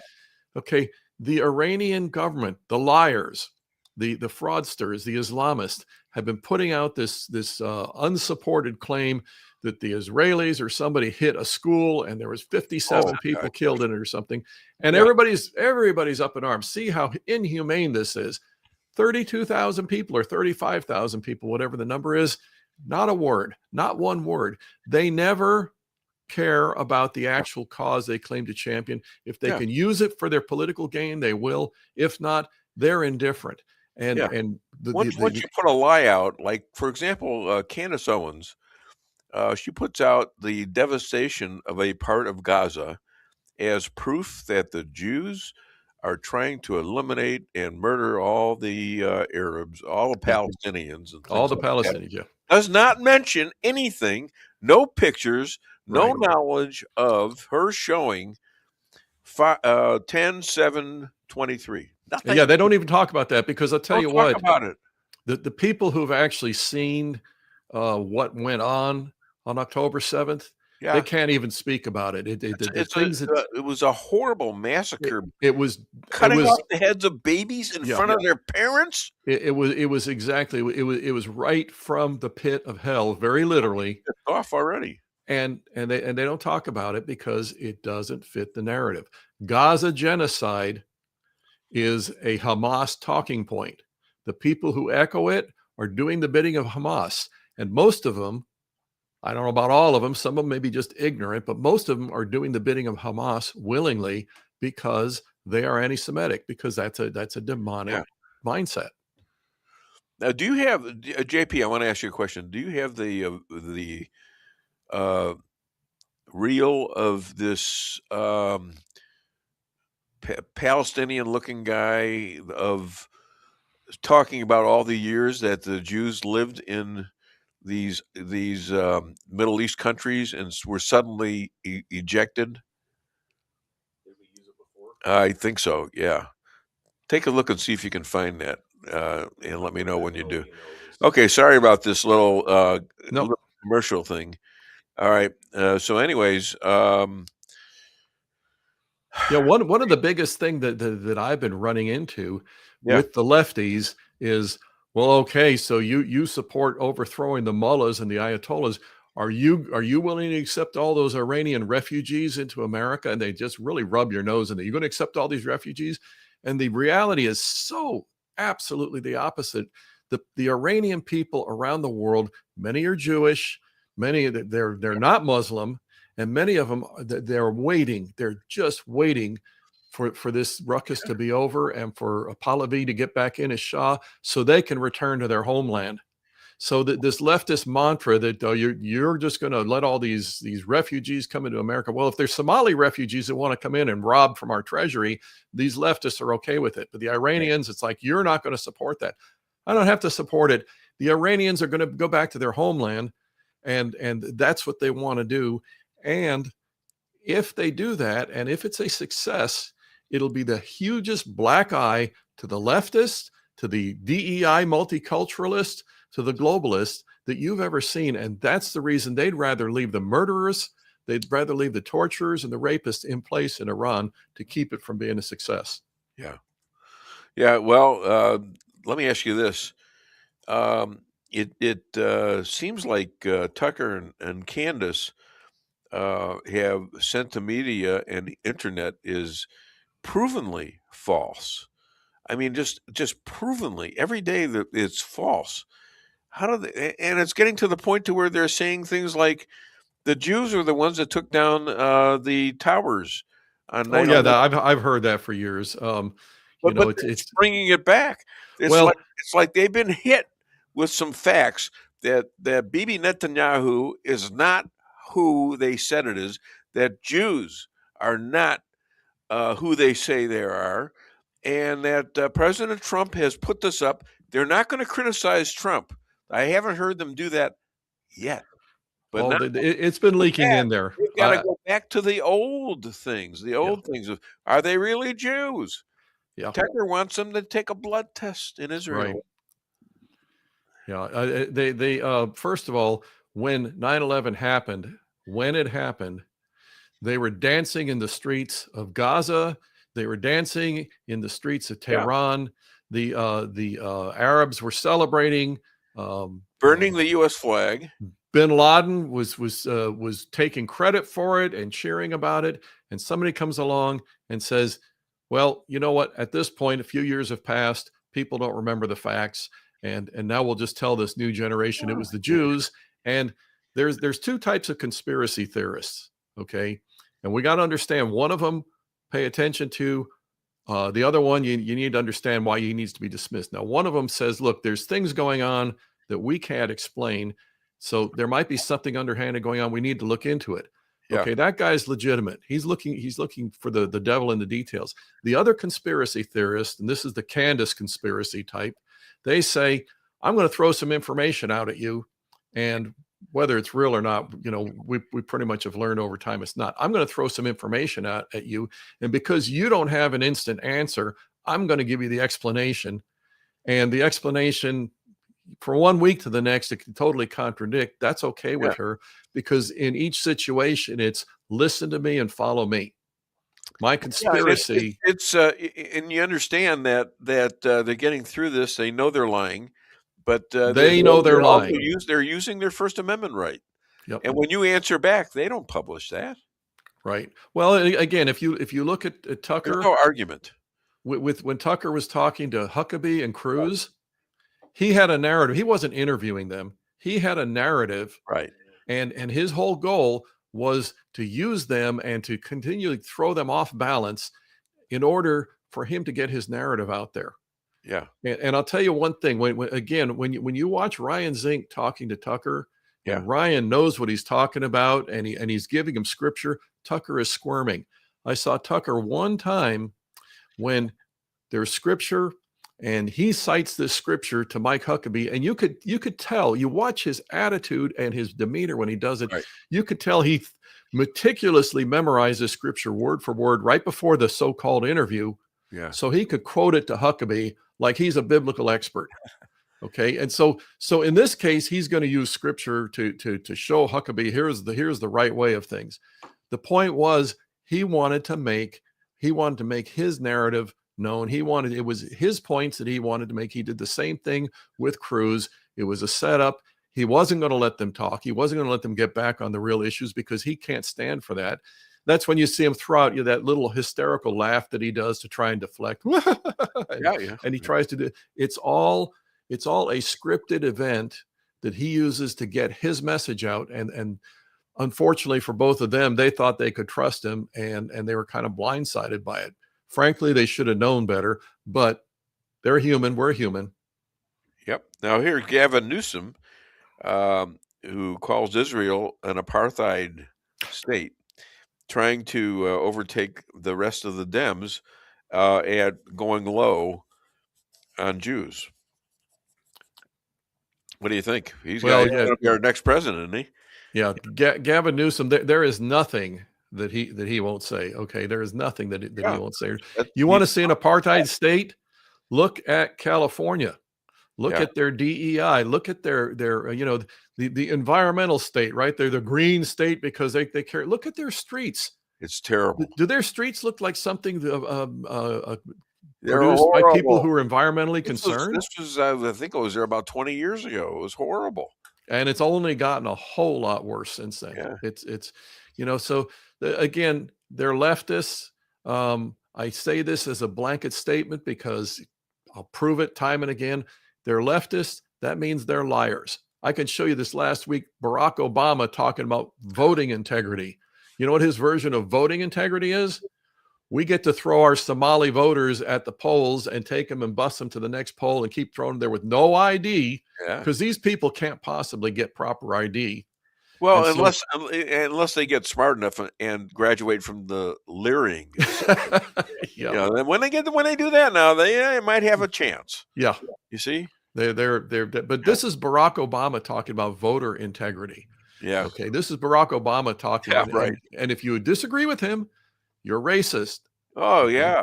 So there is no lie that's beneath these people. With your gun and your farm and all that stuff. Your gun and your Bible. That makes you. And your Bible. And as a matter of fact, let's go back to that statement because it was so typically leftist Democrat. He said, your opposition to these people is because they look different from you. Yeah. Okay. It was racist. Yeah, because they got to make it racist. Sure. Now, I can name you people like Larry Elder and Alan West, and I'd vote for either of them for president at the drop of a hat. And I met him, West, and I used to write with Elder on the Jewish World Review, and we had you know what? Back and forth. They're both more black than Obama. But the point is, it's not about race, and we didn't vote for him or support him on that basis, and we didn't oppose him on that basis.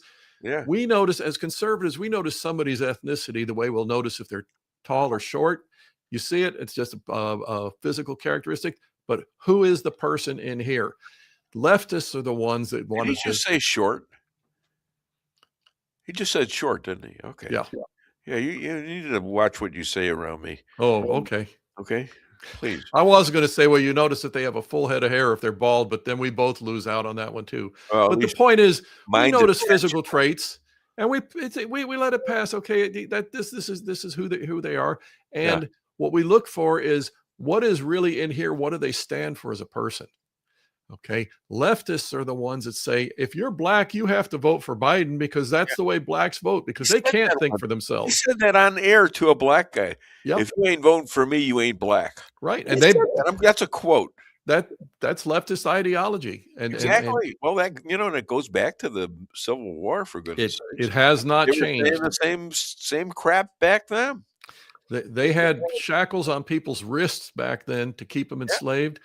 in 2026, they do their best to put shackles on people's minds to keep them enslaved. Well, that's they've gotten away with murder, literally. Literally How murder. many Yep. terrorists? Here's a concern.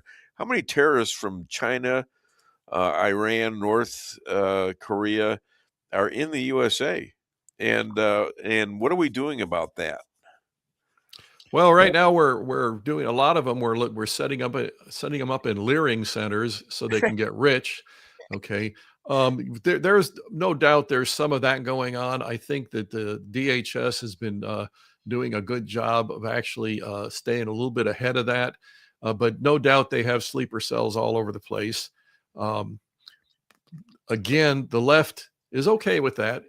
The two things that the left has to have, they have to have, as I said earlier, the control of information, but they also need public discord and chaos, because that's when they come in and say, well, okay, if there's enough discord and suffering and chaos, then you need us to fix it. Okay, this is so that they don't really have a problem with sleeper cells. They don't have a problem with illegal aliens committing brutal crimes against Americans. They don't have a problem with any of that. They have a problem when you and I speak out against it, and we empower people, the DHS and the Trump administration. We actually empower them to stop it. And we make the mistake of sometimes of getting defensive about ourselves. Absolutely. Saying, well, we don't do that. No. You got to go just tear them where they live. You know what? You learned that from this really good book, and I think JP, if he's on the ball, he probably has it right there. You learned this. He's got it. Yeah. If we fight it, thank you, JP. By the way, JP's my hero. I'll let him explain that to you later. But if we fight a defensive fight, we lose. If you're in a boat and you're shooting at me, and I'm in a boat and I'm saying stop shooting at me, and I'm trying to patch the holes, we know who's going to win. Yeah. It's a matter of time. Yeah. Okay. And the gist of my book, if you want to narrow it down to one sentence, it just is: do not fight a defensive fight. Do exactly like you just said. And you've got to take the issue back to its reality and say, what's really going on? And if they're calling you a racist, you don't defend yourself because I want to show you I'm not a racist. You say, okay, why are they calling me a racist? Here's what they're really about. They're calling you a racist because you want voter ID. Okay. Here's what it's really about. They don't want voter ID because they want to cheat. Okay. And if we take every issue that they bring up and we handle it that way, we're going to be able to unmask what they're really up to, their real agenda, and we're going to be able to prevail in the battles against them. But if we accept their premises, and if we accept their accusations and just try to find common ground with them and be the nice guy, it's a losing battle. And they will say things that are exactly what they ought to be saying, like they did with Iran all these years. All these years they've been talking about we need to do something about Iran. We need to attack Iran. We need to have a war with Iran. We need to stop these people. Even some of the rhinos have done this, and they have kicked the Iran can down the road. President Trump has smashed the can with his shoe. I saw that from your site. Yep. Explain yourself, sir. There is a great conservative political cartoonist out there, Antonio Branco, AF Branco, and he has excellent work. And that's the point, that when it's politically expedient to say, well, we need to do something about the Iranian threat. Okay, that makes me sound like, Obama, I care about American security. We need to do that. And it sounds good. He'll do that. When it comes time to actually do something, what did he do? He sends them billions of dollars to help them build the bomb. He sends them billions of dollars to fund terrorism. Whose money was it? It was our money. Whose money went to the Somalians? Yeah. Okay. Yeah. And so this is what the point is. Yeah, they will, if the situation is expedient, they'll say what sounds like the right thing. You don't look at what they say, you look at what they do. If you look at the border, they're all about securing the border. Let's talk about Texas for a minute. We're running out of time. Cornyn or Paxton in Texas. Another Beto O'Rourke. Do you know anything about that? You're talking about the primary they just had, and Yeah. it's coming down to Cornyn or Paxton. Yeah. Cornyn is a rhino. Yes. Cornyn he has every opportunity that he has had. Cornyn has, at the crucial moment, sided with the left, undermined conservatives. Cornyn doesn't represent Texas or America. Ken Paxton absolutely does. And he's behind, and it's very close. Yeah. I don't know how they're going to settle this. Trump's probably going to settle it one way or the other with a backing of one of these guys. I don't see him putting a new guy in at the last minute. Do you? I don't exactly know how that's going to go. I can't imagine supporting Cornyn. I can see his art of the deal mindset kicking in, where he thinks Cornyn, if he endorses him, maybe Cornyn will work with him. You know, that doesn't always work. Sure. All right. In response of Mayor Zohan Mandani, muted response to the U.S. killing the mullahs in Iran and the New Jersey governor. All right. These guys, why are they still there? I mean, why did he get there? Yeah. It's incredible. People are leaving New York. Did you see did you see the video of the Iranian woman explaining to these white liberal American women that because they think they're supporting her by supporting the Islamists, and she rips into them. So yeah, they don't. They're stupid. They don't know. They've heard CNN. They believe CNN. Yeah, and that's the end of it. They're watching The View. Yeah. Yeah. All right. Other than the Dave Weinbaum Show, where can people find you and buy your book? I'm still my book is still available at Amazon. It's still, as we just discussed earlier, our side needs to learn not just the fact that we don't fight a defensive fight, but how to avoid their snares so we can keep our message on offense. We can keep going forward proactively with it, and we can win that way, because if we go on defensive, we lose. So yeah, get it at Amazon, read it. That's our field manual. Lisa asked me if I wanted sauerkraut. I said, why? I'm already married to one. Oh, I'm not even going to go near that. I'm not even going to go near that. I told her I was going to do it. It's a true story. It's a true story. You need to take her out. You owe her a pizza for that. You owe her a Mondello's pizza in Cheyenne for that. Right now, but no, I'll take her out to dinner. Don't worry. All right, listen, my friend. You take care. I got a guy who's going to be here at 9:58.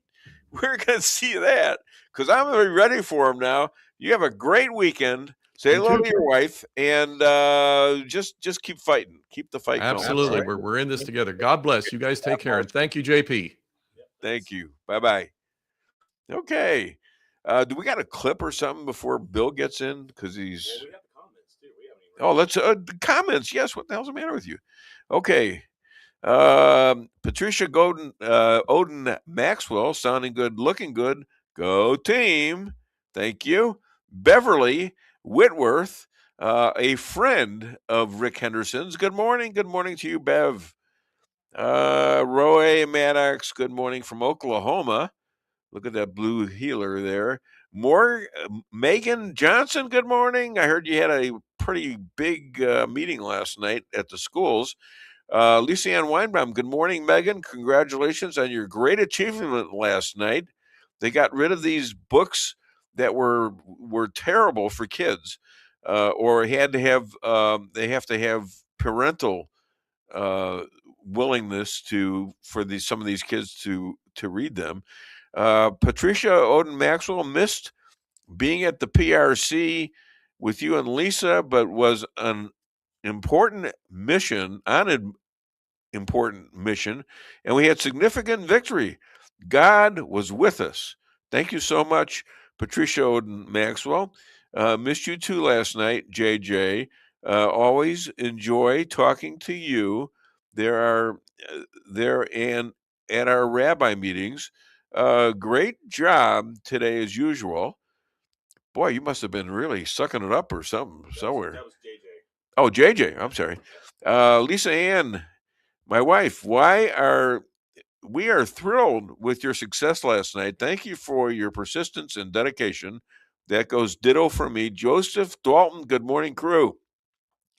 Thank you for being with us last night at the Banquet for Life. You're welcome. It was something else. It was really good. We enjoyed it, and so that's the end of that. And I'm looking at the clock, and it says 9:59 was 31, and I was promised something. What happened? I did get here at 9:57. That's when I parked at the Pine Center. 9:57. Is that what you consider to be on time? Well, we should have specified those contract details, Dave. But really, I thought you said you were going to be in the studio. He is an attorney, so I never specified that. I'm sort of one too, So if you're going to argue that stuff, there's witnesses that might have seen you saying to me you would be in the studio. No, at I never 9:57. But 10 o'clock was the appointed I gave it to you. I gave interview. 9:58 back to you. Remember that little detail? Yeah, I feel like I was here at 9:58. Jeez, good luck. Okay, well, anyways, we're gonna introduce him like nothing happened here. Iraq squad leader, professor, lawyer, National Guard, filing and is running for Missouri State Senator. Please welcome, all the way from Waynesville, Missouri, Bill Hardwick. Yeah, let's. No, he wants applause. You don't. He's running. He's running for president. Yeah, I think for Senate. We got Donald Trump here, and we have Bill Hardwick. No, it takes a lot of time to get all those people off the streets to come in here. That's one thing we don't factor in. Yeah. Do you guys want to make chicken? Do you want a quarter pounder? We get them to come up, and it's good. Yeah. So in other words, is this another excuse or what? Were you stumbling over homeless people or something? Is that what you're saying? Do you want to talk about? No, I don't have any. I think you're talking yourself into a hole. I have nothing further to say about it, Dave. Yes. What would you be saying if you were saying that to your commanding officer? In Iraq, what would you have said there? Can I tell you a story? There was a guy named General K, and General K was one of the youngest generals in the Missouri National Guard. Yeah. And I wanted to tell the story myself, but it's really attributed to him. And he was giving a speech and he was talking, and he said, and he arrived late for work at his day job. Yeah. In-day job, has a civilian job. He arrived late to work, and his boss at work said, "What happens when you're late for drill? What do they say when you come in late?" And he said, "Same thing when I come in on time. Good morning, General." Okay, well, why did that become an issue, anyways? What's that with him? No, with you and me. I don't know. Why did that become? Why did that become an issue? I think it's a thing now. Because I'll tell you why. Yeah. Because you were late sometimes, right? And I'd have to figure out: is he showing up? I'm going to go to a commercial. I'm going to do this. I'm going to do that. Okay, do you admit that much? I was late a couple times. There you go. All right, that's all we need. That's all we need. It's my fault. Thank you. How's that for a lawyer? Huh? No, I can't get around it. No, okay. All right. So let's get around some of the things you've talked about on your ploy to be the next senator in Missouri for Missouri State and be an honest Republican kind of conservative. Can you give us a few values you have as a conservative? I was just asked this week. What makes you a conservative? Individual liberty. Yeah. Limited government. The government doesn't get to have all the say-so in your life. You get to make decisions for you and your family. You have freedom. That we have the rule of law. People think the rule of law means that the government bears down. What the rule of law really means is that it's not a mob. It's not a tyrant that rules us. It's our principles. We are governed by a constitution, by a set of values. That's what the rule of law means. Conservatives believe in that. Conservatives believe in fiscal responsibility, that we're not spending ourselves into oblivion, that we're not having more deficit spending. Through peace, through strength.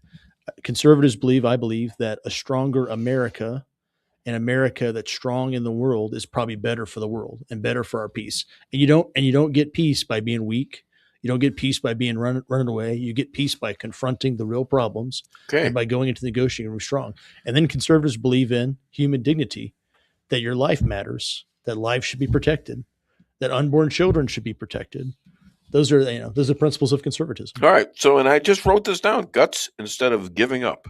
That's right. And guts to say stuff, if you're in in a deployment, guts to fight. I mean, that takes a lot of guts. Yeah, there were some times when there's a firefight or an ambush, and you had to go back in there, just had to confront that, right? And Yeah. but that's how you deal with it, right?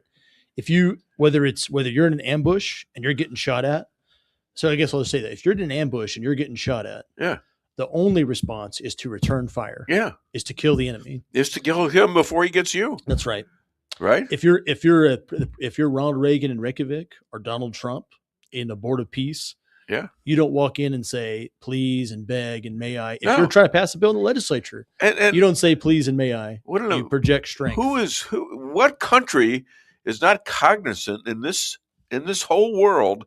Maybe in space, they're looking at this and saying, "Whoa, we don't want to screw with this guy," because he has done stuff, not by threatening, not by doing this and that, but he's done stuff and actually tried to negotiate his way out of doing what he did in Venezuela, in Iran, he's doing now, and with Hezbollah and all these other places where he's committed to peace, and he's victorious in a lot of these efforts, and it's turning into things like the Abraham Accord, which is great for everybody. Right. Okay, the Jews, the Arabs, everybody, and it's good for the world. So he is a guy that you want to be liked like him, I think. Well, what I want to be like him is I care less about being liked than about doing what I'm supposed to be doing. Well, no, in terms of actually having people respect you, respect what you're doing. Yeah, that's right. And expect certain things of you because of your previous actions. So I was telling, and we had this town hall last Friday, and I don't know how I was riffing off of it, but I was like, when you don't stand for anything, when you're trying to, like, if there's all the different lobbyists and you're trying to make them happy and all the different people, you're trying to make them happy. Yeah. You think that you're people pleasing, but you're less effective. If you just said no sometimes, if you said, I'm doing this because this is why I believe in this, and I have this boundary, yeah, people will respect you more. You'll be more popular because you stand for something, right? One would think, yes. One would think, Yeah. and you'll be more effective because you have a set of principles. Yeah. But the person who doesn't know what they believe in, and is like they go up there, there's a bill, they say, I don't know if I'm for it, I don't know if I'm against it. I'm for it one day, I'm against it the next day, and they just can't make up their mind. That person is not really an effective leader or legislator. The person who's like, here's what we're doing, here's why, or if we go, and sometimes my position is, I'm just not going to go along with that. Yeah. I don't tell them why, though. And I'll say why. That's a good point. I need to articulate a reason. I'm not going along with that because I went back and I told JP, Dave, and Lisa I wouldn't do that. Yeah. And I told them why. And I came up here. He even admitted to being a little late sometimes. A couple of times I have. Yeah. Yeah. Well, I respect you for that. So please comment on the Iranian war and the Dems' crazy responses to this. You've seen, and now I get my news through Instagram and Facebook Reels. I'm just getting on Instagram because I'm trying to reach the young people. Are you addicted to Reels like I am? I don't know if I'm addicted to it. I definitely have some people in my circle who I send Reels to like every day. I go, isn't this funny? Or isn't this inspirational? But on the Reels, you'll see the... I send you stuff, don't I? We do, yeah. Yeah. You send a lot of Reels. I do. Really? You do. You Yes. do. No, I think Reels are an interesting way of conveying information now. Our campaign's using Reels. People can see us in their Reels feed. Sure. You see the juxtaposition of the people in Iran doing the YMCA dance. Yeah. And the people in America saying, well, how horrible is America? Yeah. So the Ayatollah Khomeini has been killed. And I'm not mourning that. He was an evil man. He killed a lot of Israelis. He killed a lot of Americans. They killed a lot of Iranians. He killed a lot of people in the world and did a lot of horrible things. Yeah. And a lot of the terror in that region and a lot of my colleagues, my fellow soldiers, my friends who were killed, that was planned and funded by the supreme leader of Iran. So he's gone. The head of the snake's cut off. But he wasn't the first one that did this kind of stuff. They go back to 1979 when they took hostages. Remember the 44 hostages they took? Yeah, for 44 days. Way before you were born. Now, I remember I read about it, and then some people who have survived it have told me their story, and I read about their story. And of course, as soon as Reagan was sworn in, they released him. The day that he got in, or the day that he was elected, they let him go. Well, the minute he swears, the president swears in at noon on January 20th. Yeah. As soon as Reagan swore in, the aircraft left the tarmac. Yeah, how about that? With the hostages. They were a little scared of Reagan too. Well, that's exactly what we're talking about with Trump too. Yeah. Trump typifies it. Reagan coined it for the Republican, because remember, our approach to communism before Reagan and our approach to the Middle East was, let's just be nice and people be nice back to us, and let's just give them more. Right. And they will quit taking eventually. That's why I have guys like Chris Adamo on to straighten that out. Well, and say this is false what they're telling you. You don't got to be. I don't think you got to be like hateful or that internalizes in you. But you got to stand up and have boundaries, and you got to push back. And the world, just like animals in nature, just like bullies on a schoolyard, just like people in a prison cell, just like any Hobbesian state of nature, what is respected is strength. Yes. So if you are not coming into a position of strength where you say, look, we're not just going to keep bowing down and backpedaling forever. Eventually, we're going to punch really hard. Yeah. And if you don't want to get punched, I know we'll get punched too, but if you don't get punched, then we better start talking. And that's the only way to negotiate. And that's what they did. That's what Trump does. So he's very good at it. But if you're not going to cooperate, and he knows you're not cooperating, and he knows you're getting ready with an actual atomic bomb, which you've been threatening to do for the last 15 years, anyways, and all the thousands of people that have been killed, including a lot of Americans, then you deserve to be hit. Every president in the 20th century has said our policy is Iran cannot have a nuclear weapon. Every single one of them. What happened? They would continue to develop their nuclear weapons. And why? Well, you ain't okay. Seriously, why were they allowed to do this? Okay, I can answer any question about any history of the world. We can go back to the Shah, but because of the Iranian nuclear deal, that was a part of it. During the Barack Obama administration, which is part of what Trump ran on to stop that in 2016. Yeah, we gave them a bunch of money, and we said, if we give you all this money, surely you won't make nuclear weapons. But they took all the money, and they used it to try to develop their nuclear program because we funded them. Yeah, and so the different approach when Trump became president was, we're going to cut you off of all of your money. Yeah, and we're going to cut the spigot off, and we're going to put the pressure on. And what happened in 2020? Well, we can go back. Okay, I should have been a history teacher, really. Okay, that's why I asked you that. In 2020, there was the COVID pandemic, right? Like scandemic, some of my Republican colleagues call it. But there was this thing, and China really won that, right? And then Joe Biden took the White House. Yeah. I'm going to say it's pretty controversial event that happened in 2020. Joe Biden took the White House and then went right back to the Obama policy. Giving money back to Iran. Here you guys can have billions of dollars. And then what did he do in terms of hostages in Iran that he got out at the cost of $1.5 billion each? So I guess that's our general. And what did that lead to? At least had a part of leading into 10/7/23. Yeah. So I guess that's, for one, that's part of our general point about a distinction between the parties and dealing in foreign policy. Allah was blessing the Hamas to come and say, "This is your time. Look at the money you could make on all these hostages you're going to take." Yeah. See, $1.5 million, $1.5 billion. That's an interesting point you just made, that the Biden approach to Iran was no different than, worse than the Iran hostage crisis in the 80s under the Reagan administration. It was very much worse. We were trading people for money and for funding weaponry. Yeah. Right. And so how is that not the equivalent scandal? But that's what happened. It was here's some money, we'll cover our eyes, please don't hurt us. And that's never a good strategy. No, ever. Never has been. In which time in history has that been a good strategy? It's worked for no country ever to say, please don't hurt us. The only thing that's ever worked for any country is we're going to fight you, and we mean it. Yeah. So what counties will you be working for upon being elected senator, and how does this affect the rest of the state in terms of what your ideas are? Because some of them are going to be statewide right news for all of Missouri. Yeah, that's a good point. So the counties are Marys County, Phelps County, Dent County, Pulaski County, Laclede County, Wright County, right? Missouri S&T is UMR when I was growing up. Missouri S&T, technology innovation, Fort Leonard Wood, billions of dollars to the Missouri economy, and a force generator for our military. Important national security purpose right there, but 40 minutes from where we are right now. Laclede County, you've got the boat manufacturing. We've been touring manufacturing centers down there. It's just an economic corridor. All those counties, they need somebody to make sure that our region prospers, is benefiting, is succeeding, that families can have freedom and have opportunity.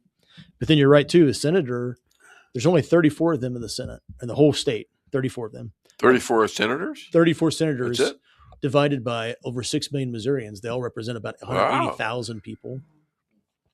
So how many? What's the balance between Republicans and Democrats? Right now, 24 Republicans and 10 Democrats. So in addition to that, there's a standing filibuster in the Senate. So just a few people can massively shape policy. Just a few friends. Any one senator can say, hey, I'm going to filibuster. I'm going to stop that. There's a clock in Missouri because it goes from January to May, right? So floor time, the Senate's precious. A senator's talks, bills are not going to be passed.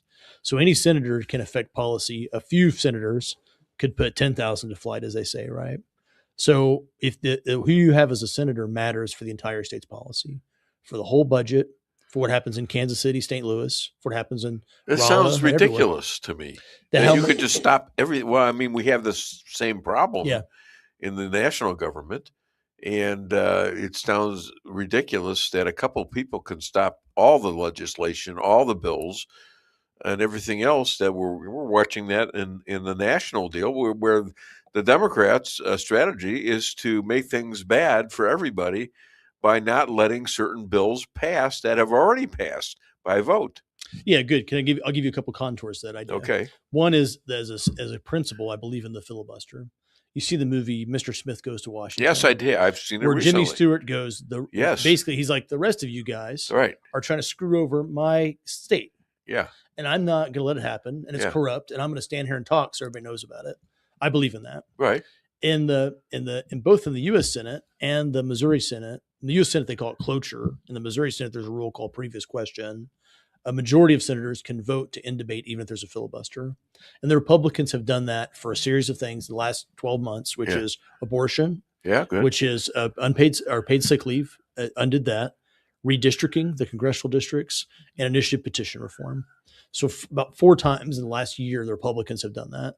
So I would, if there was for example, if the abortion remained in our Constitution and we needed to get abortion out of the Constitution and the Democrats were filibustering, I would PQ for life. I would do PQ to end the debate.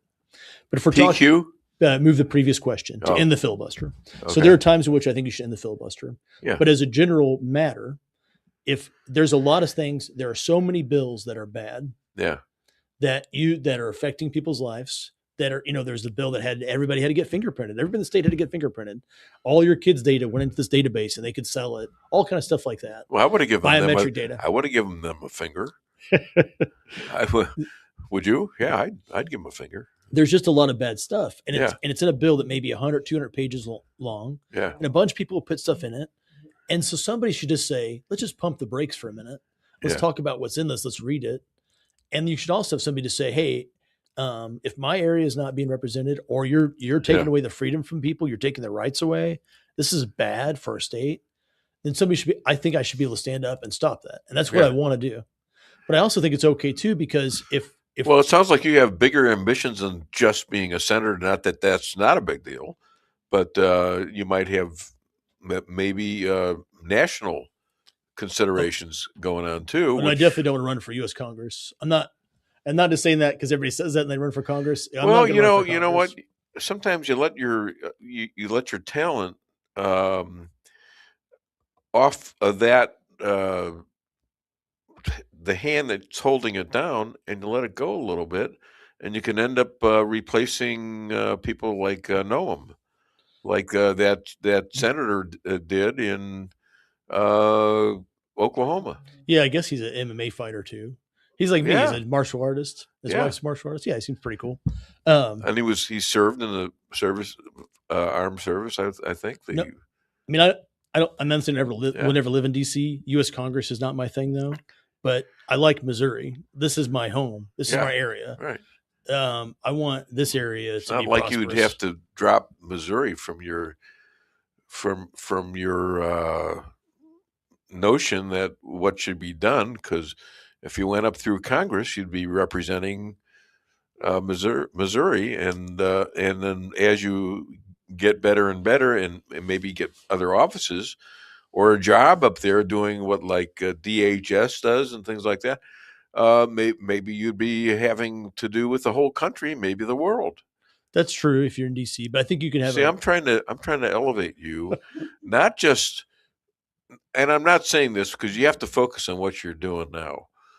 But what I'm saying is, you should let your mind be open and said, what if I ran for this or that? And you might ask people who in the know, who might understand whether that would be a good idea, and just weigh it and see if, even if they tell you no, sometimes the answer really is yes.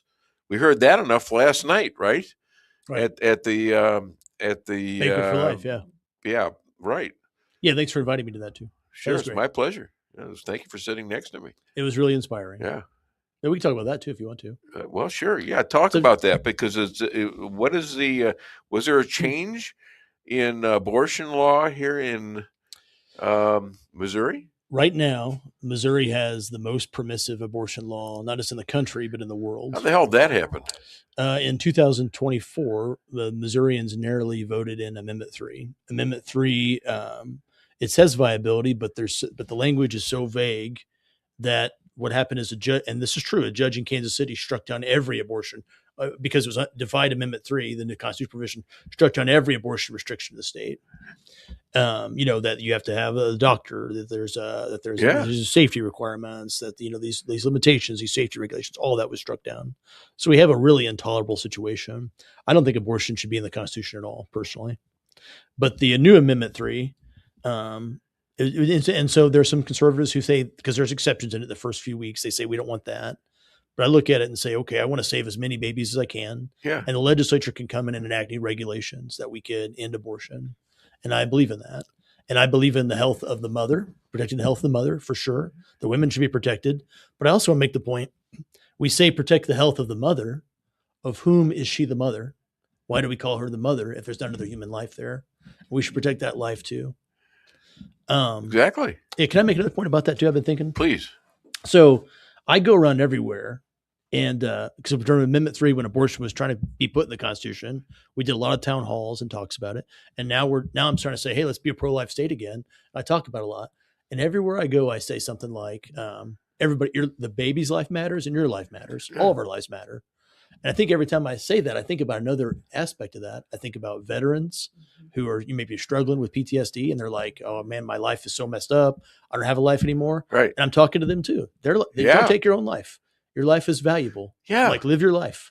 Live your life and go back to work or something. Get yourself involved. I was coming back. Right? Yes. I was coming back. You're talking about the veterans here. I'm talking about veterans. Live your Exactly. life. People who go, man, maybe they have saw their friends killed, or they had to kill somebody, or they got injured, or their family fell apart because they were in the war. That all stuff happens to veterans relatively often. But you feel like your life, you have no hope. Your life's over. That's what a lot of the moms who got, like the mom who talked last night. She had two unexpected pregnancies. Was over. She thought her life was over. Yeah. It took someone on the phone to say, hey, your life's not over. Right. We can work through, we can have a life still. And there's a guy I ran into. I was coming down back from Jeff City one night, and I saw him at a gas station. He was telling me about he went to prison and got into trouble. And I said, man, I could tell you like the stuff happens in life, but you got to live. Your life is not over. Yeah. Go live your life. There's other things you can reverse things. You can, if you have the stamina to live through bad things happening to you, right? And you still trying to find ways, and you're praying to God, whoever you pray to, and you still are. It's shocking sometimes how things can reverse themselves, that you thought you were dead and over. And as I kept saying that too, I kept thinking the same thing started applying to me. I was like, I don't know if I really believe that for myself, but I'm like, God's got a purpose for my life too. I kind of believe it. God's got a purpose for you and Lisa and JP and everybody listening. There's Yeah. something for your life. God has a promise for your life. I believe that. Yeah. And it doesn't mean that horrible things don't happen. Horrible things happen Yeah. to those mothers. Horrible things happen to children. Horrible things happen to us in our life. Sure. Like life is full of really terrible things. Yeah. But life is a very precious gift. Yeah. And it's worth living. And live it's the best worth you can. and it's worth trying Right. stuff that you thought you could never do. You never know what's going to happen next year around the corner. And just like that. Yeah. So she was talking last night where she had taken the abortion pill. Yeah. And it started to enact, and she found a pro-life kind of group, and they said, we're going to try this to try to counteract it. Yeah. And their abortion provider said, no, your baby's going to die. No, Yeah. your baby's never going to be well. Yeah. Or it's going to be be terribly deformed and horrific. Deformed, yes. And she just had a leap of faith. She goes, know what's going to happen. Did her best she can. And now she's got this beautiful children, a beautiful family. Yeah, she's got a and her beautiful whole life. family. That was an inspiring story.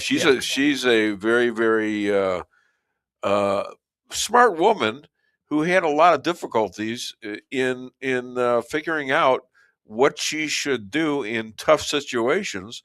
Her father tried to help her, and he stayed with her, but she couldn't convince herself that there was a solution to this other than what the drug companies were saying to her. Right.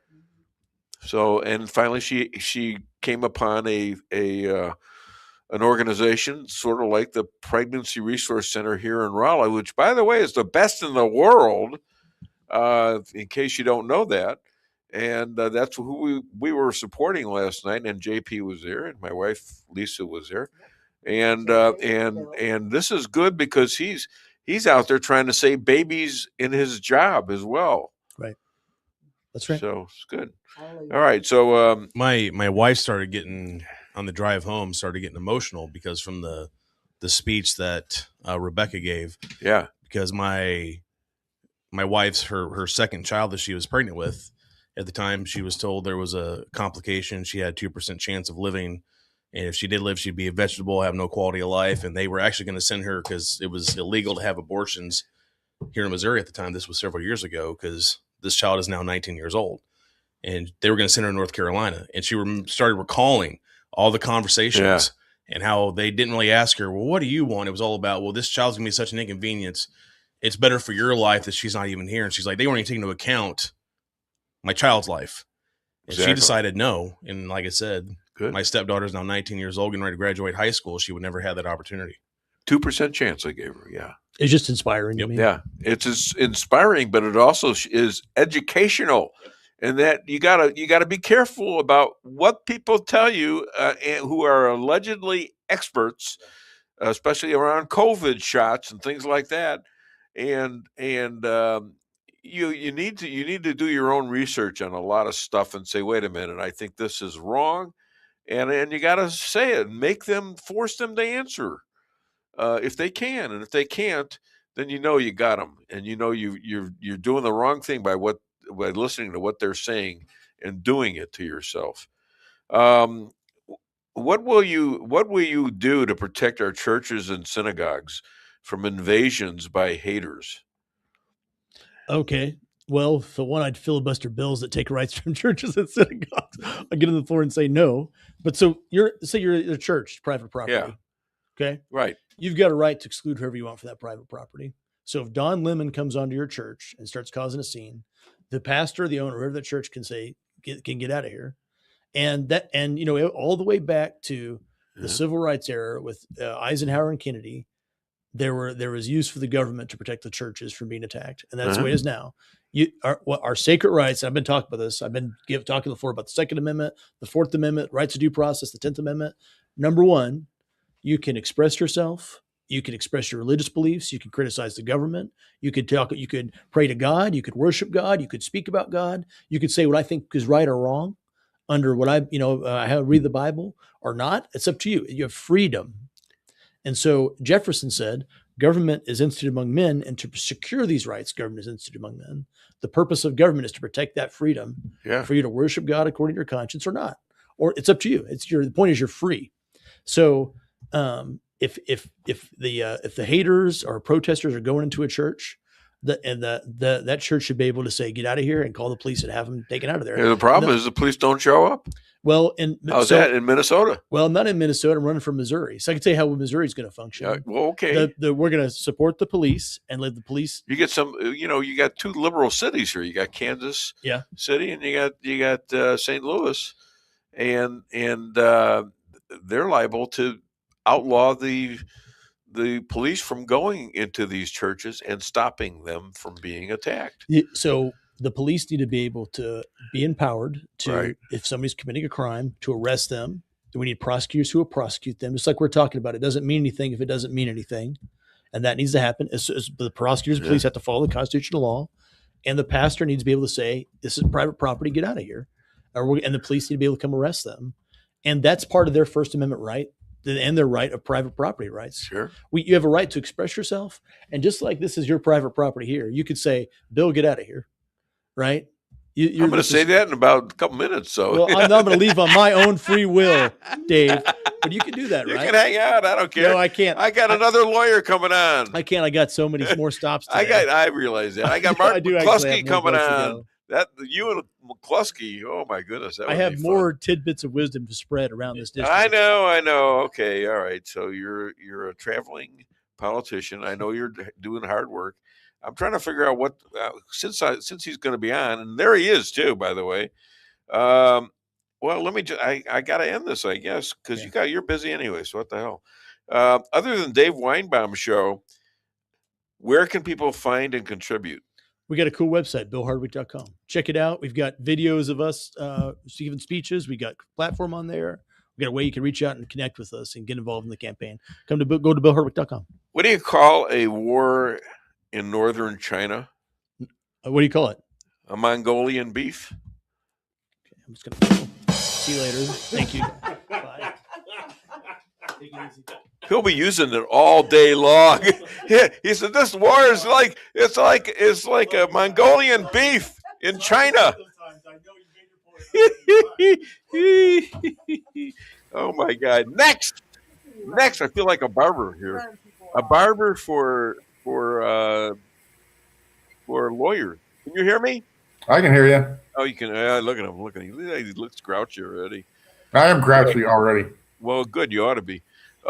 These friends are true Americans, proving it during attacks of gangsters who trusted the meaning of America and sent them with 2 guns with these words: private property. Please welcome Mark and Patricia McCluskey. So what are you so angry at? Well, I don't know. We're engaged in a war that may go on for another 20 years. The stock market's down 10%. You're going down that road, huh? Yeah. Oh, good. Yeah. And we're getting lied to by everybody from every direction. I mean, you got Marco Rubio saying we went to war because Israel said they're going to do it with or without us, and we had to get on board right away. And then the next day he says, "Oh, I never said that." So he lies day one, or is he lying day two? And then you got but yesterday, the news was breaking that there was a meeting on December 29th where they decided when we were going to go to war. December 29th? December 29th. And so that all those alleged negotiations with Witkoff and Jared Kushner with the Iranians was just BS. Just one more. How do you know that it just wasn't what happens if we don't come up with a deal? Well, except apparently not. But who knows? Everybody's lying to us about it. Dave, you're almost as old as I am. We've been engaged in. I'm almost as old as you are. Oh, that's so kind. I love you. I can't dislike you for long. I can dislike you sometimes, but not for most of the time. You'll dislike me more before I get done talking today, I think. Oh yeah, but we've been engaged in wars for most of your and my life, right? When we were growing up, it was the Vietnam War.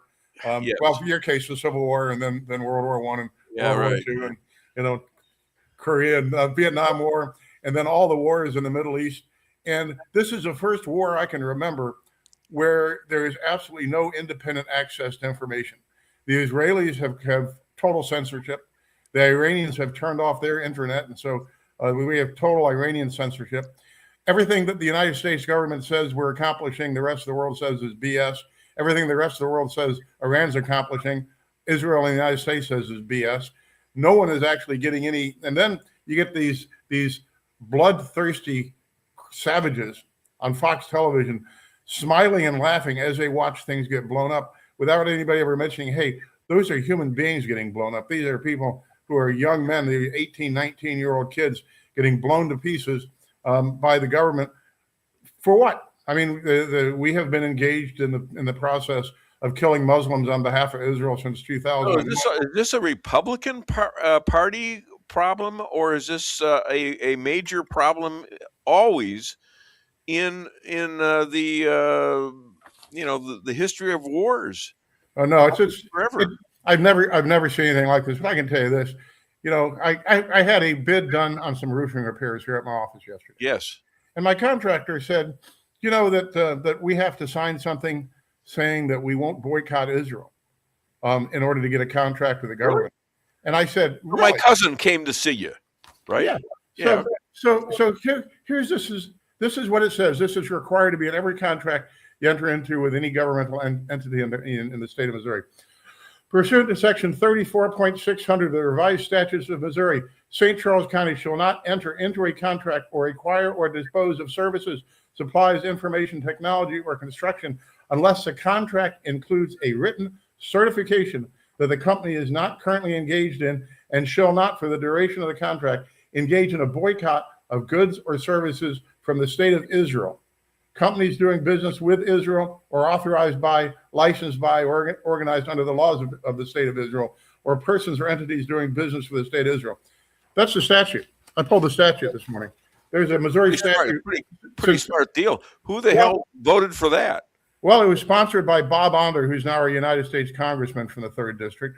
It's been the law since 2020. And there are hundreds of countries in the world, hundreds of which actually do business with us and have natural resources and stuff. There's only one country in the world that Missouri says you can't boycott.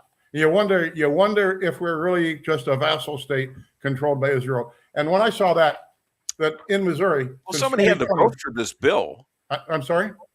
Are you saying that nobody voted for this bill? Everybody, the Senate voted it, the House voted it, and Governor Parsons. So why did they vote for it? Because they're all getting money from Israel. I can tell you this. There's sure as hell not a lot of Jews up there. Well, I can tell you that and I like Bob Onder. I gave him money, and I would vote for him if I was in his district in those days. Not anymore. When we were up at the governor's ham breakfast last summer, he had just gotten back from his all expense paid trip to Israel, where he put on his yarmulke and kissed the wall and all that kind of stuff.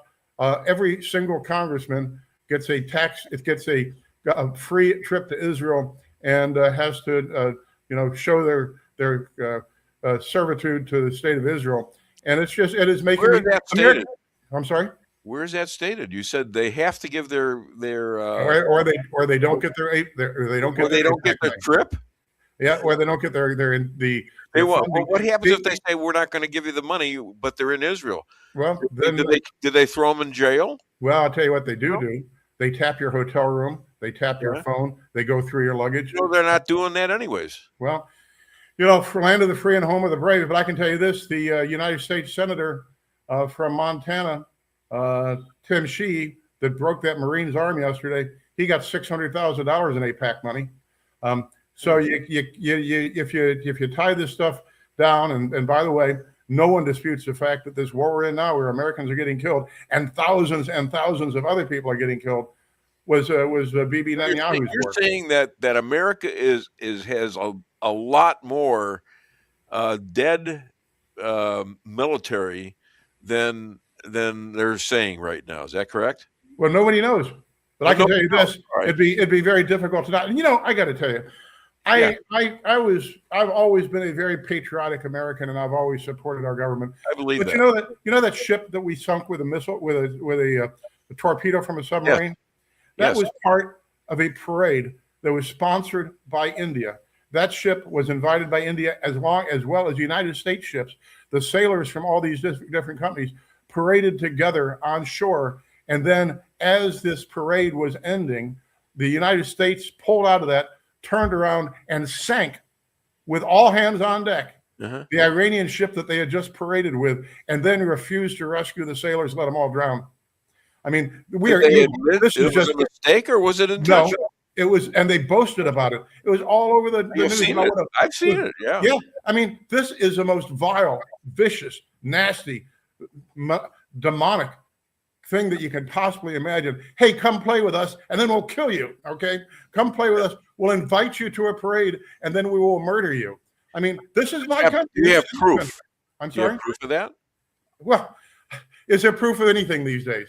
You know, the problem with the internet. Proof of something, because you're a lawyer and you know you have to have proof. If I wasn't, well, the proof is what people say the proof is, and that's how we try cases. Okay, but so somebody else is going to say that you're wrong. Blah blah. It didn't happen like that. It was something else. I haven't seen a single thing saying the contrary. And or you're wrong, or it was stupid, and take the blame for it. Yeah, well, according to every report I've seen, that this was an unarmed vessel that was invited by India. In fact, Mr. Modi said it was invited by him, the Prime Minister of India. So he must be boiling right now. You would think so. You would think so.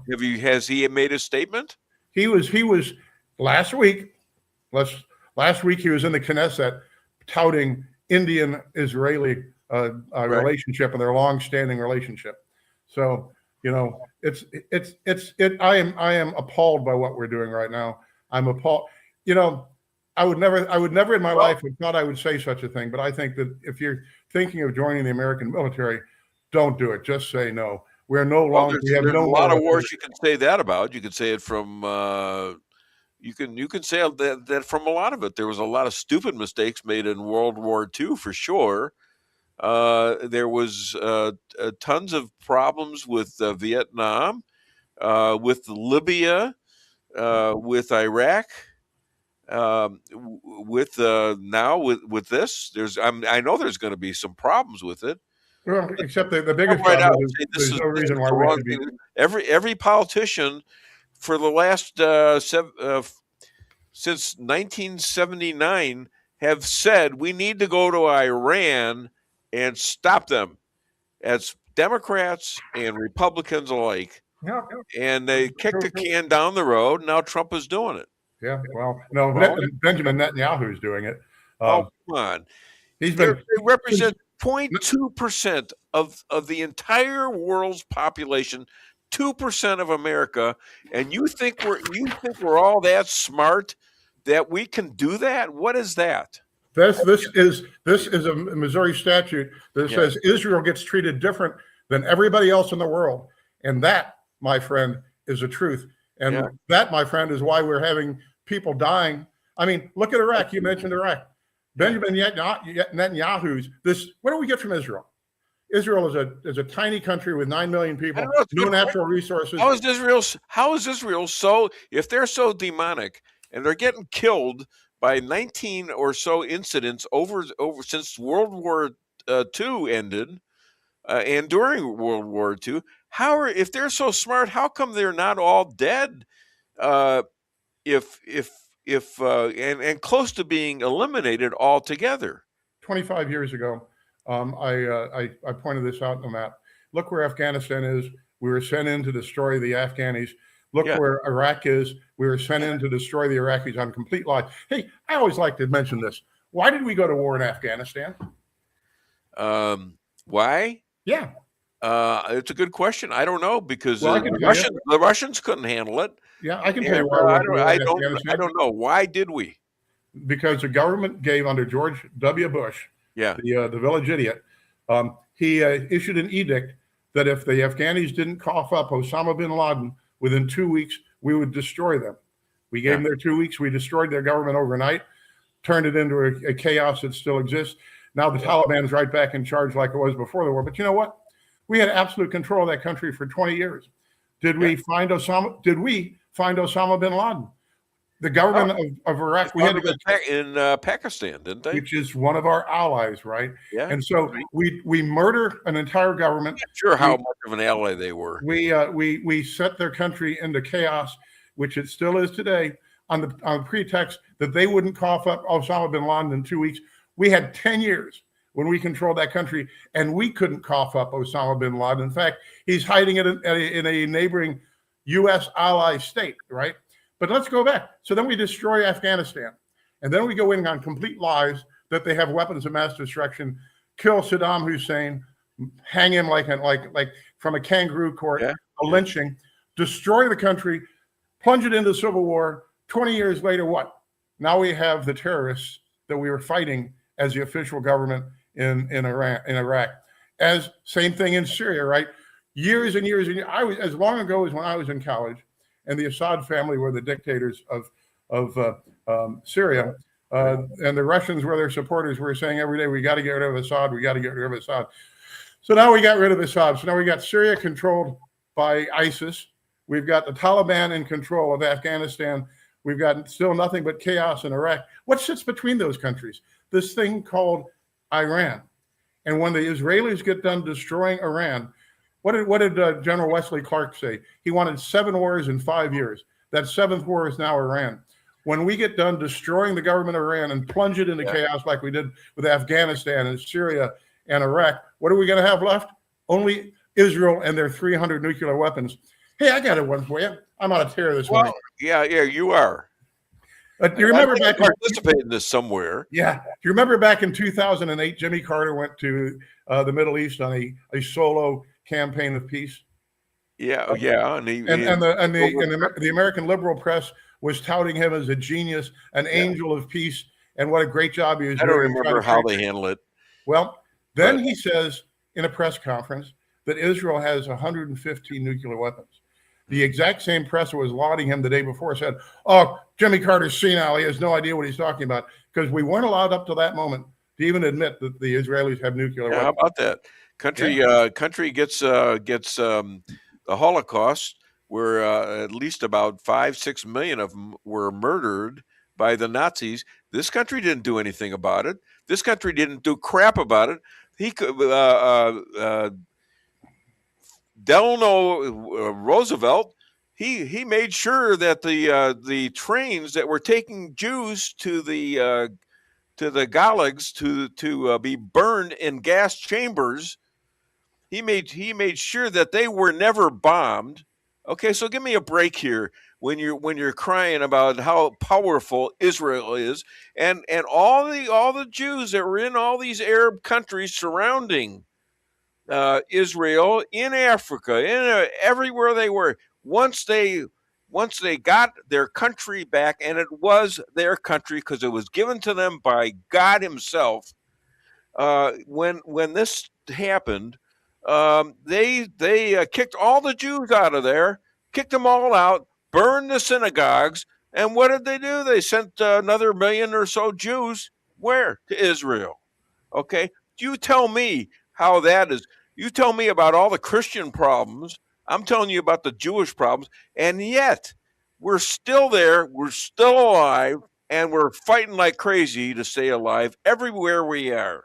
Yeah, in this country. Well, the North Vietnamese killed millions of South Vietnamese. Pol Pot killed millions of Cambodians.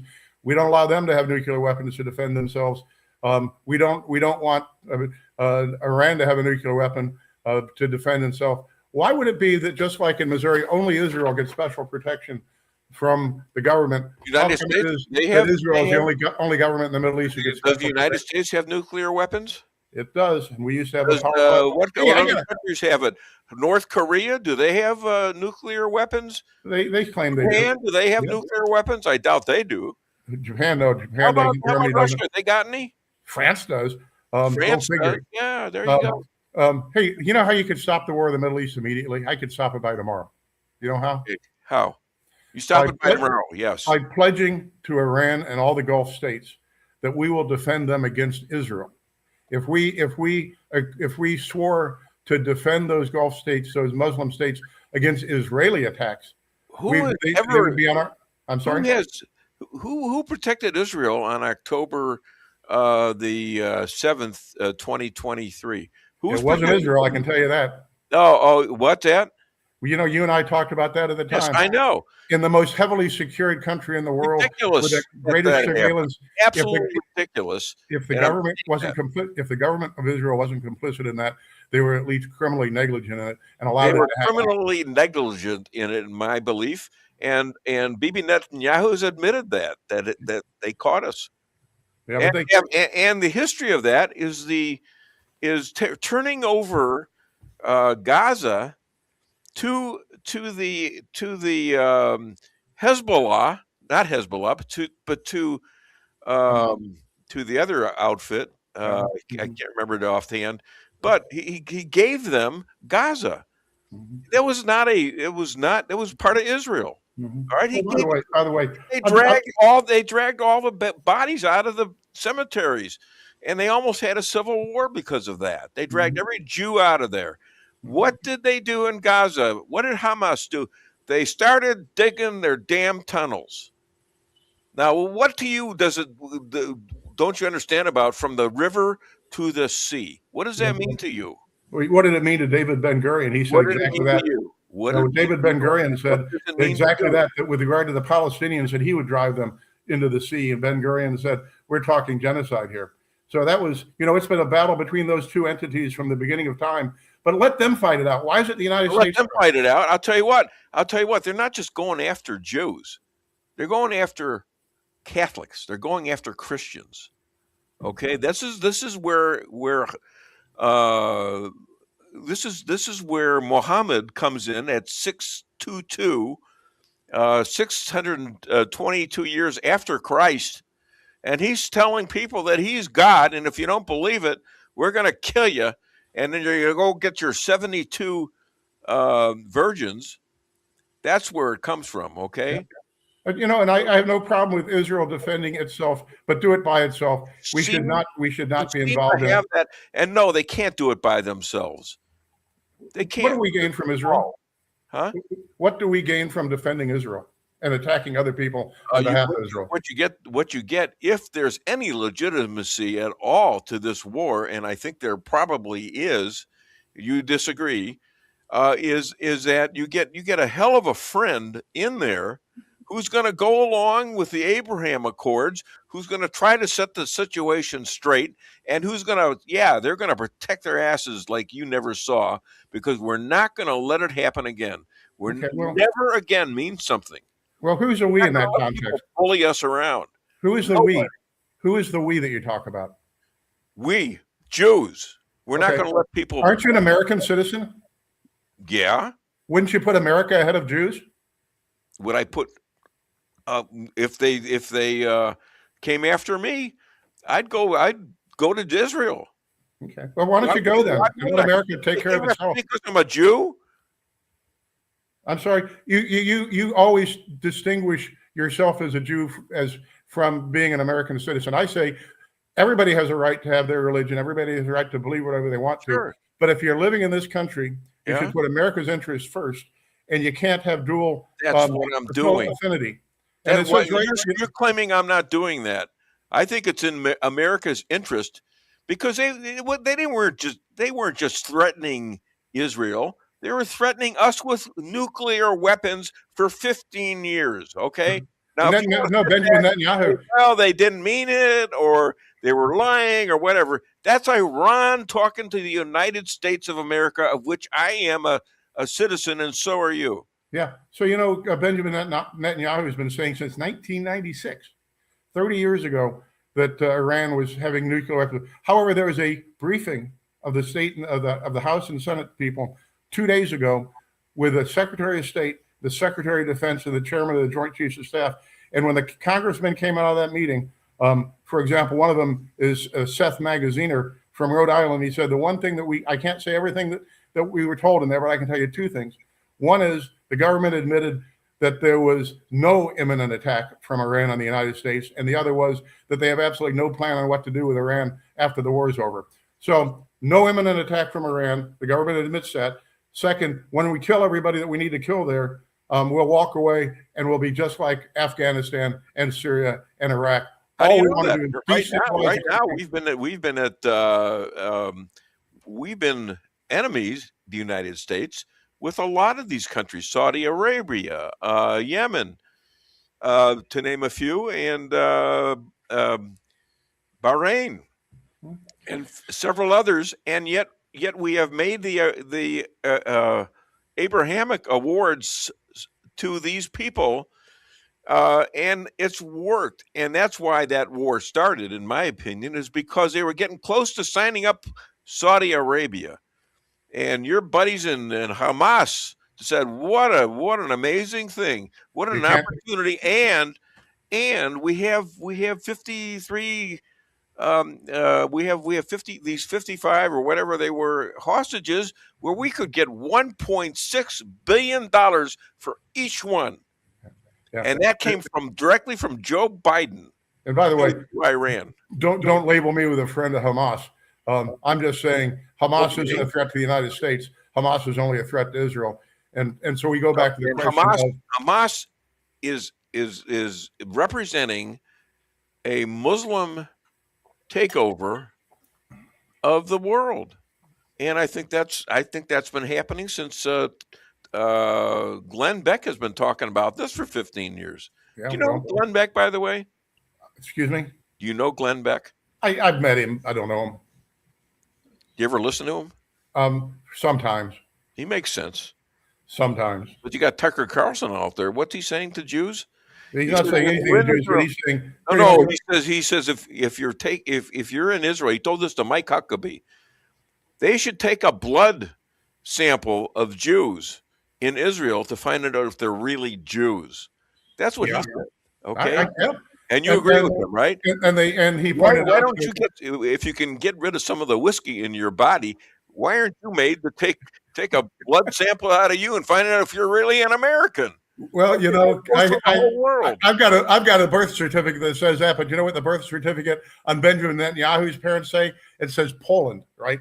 Doesn't say Poland, because we were kicked out of Israel, ancient Israel. What relationship do the Ashkenazis have with so many Jews? I mean, because I can trace myself back. I've done this via my granddaughter, who, by the way, is a Christian. And she's 51% Israeli, or Jewish, and she's not. She's actually become, because her mother was sitting in the next room, by the way, is a Christian, and she's a Christian. She's chosen to be a Christian. Fine, I don't have a problem with it. Ooh, I'll go down another rabbit hole then. You got plenty of rabbit holes to fill. Is not much time. Is it purely genetic then? Is the state of Israel like apartheid South Africa, that if you're not genetically Jewish, you don't have a right to be there? 180,000 Christians are in Israel, in government, in the courts, as lawyers, and they can do pretty much whatever the hell they want, including there are Muslims in Israel who are in the IDF, who have the same qualities of life. Unlike where Tucker Carlson is, where is he? He's talking to Qatar, where the Christians are slave labor, basically telling them how much more Christians there are in Qatar than in Israel. He doesn't know what the hell he's talking about, or he's just crazy, or he's bought off. All right. So do the Christians in Israel have a right given to them by God to be there? I don't know. I don't think so.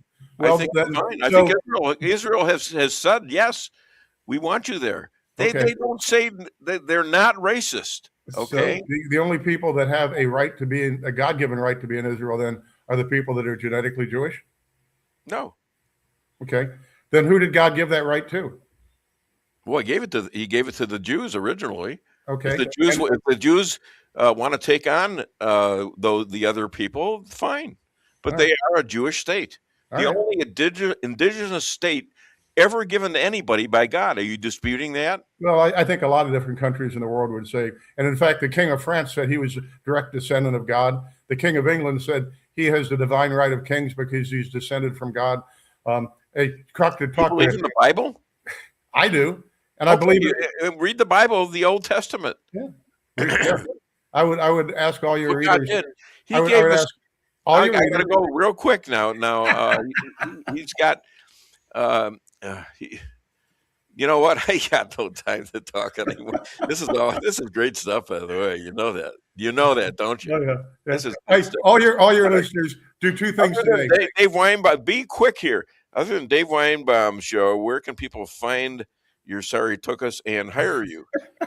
My Sorry Took Us is at McCloskeyLaw.com, 314-721-4000. Read 1 Samuel 15, then read Matthew 5:43. Oh, come on. And compare. You're not a minister. Compare and contrast. How do you know a lawyer's in love?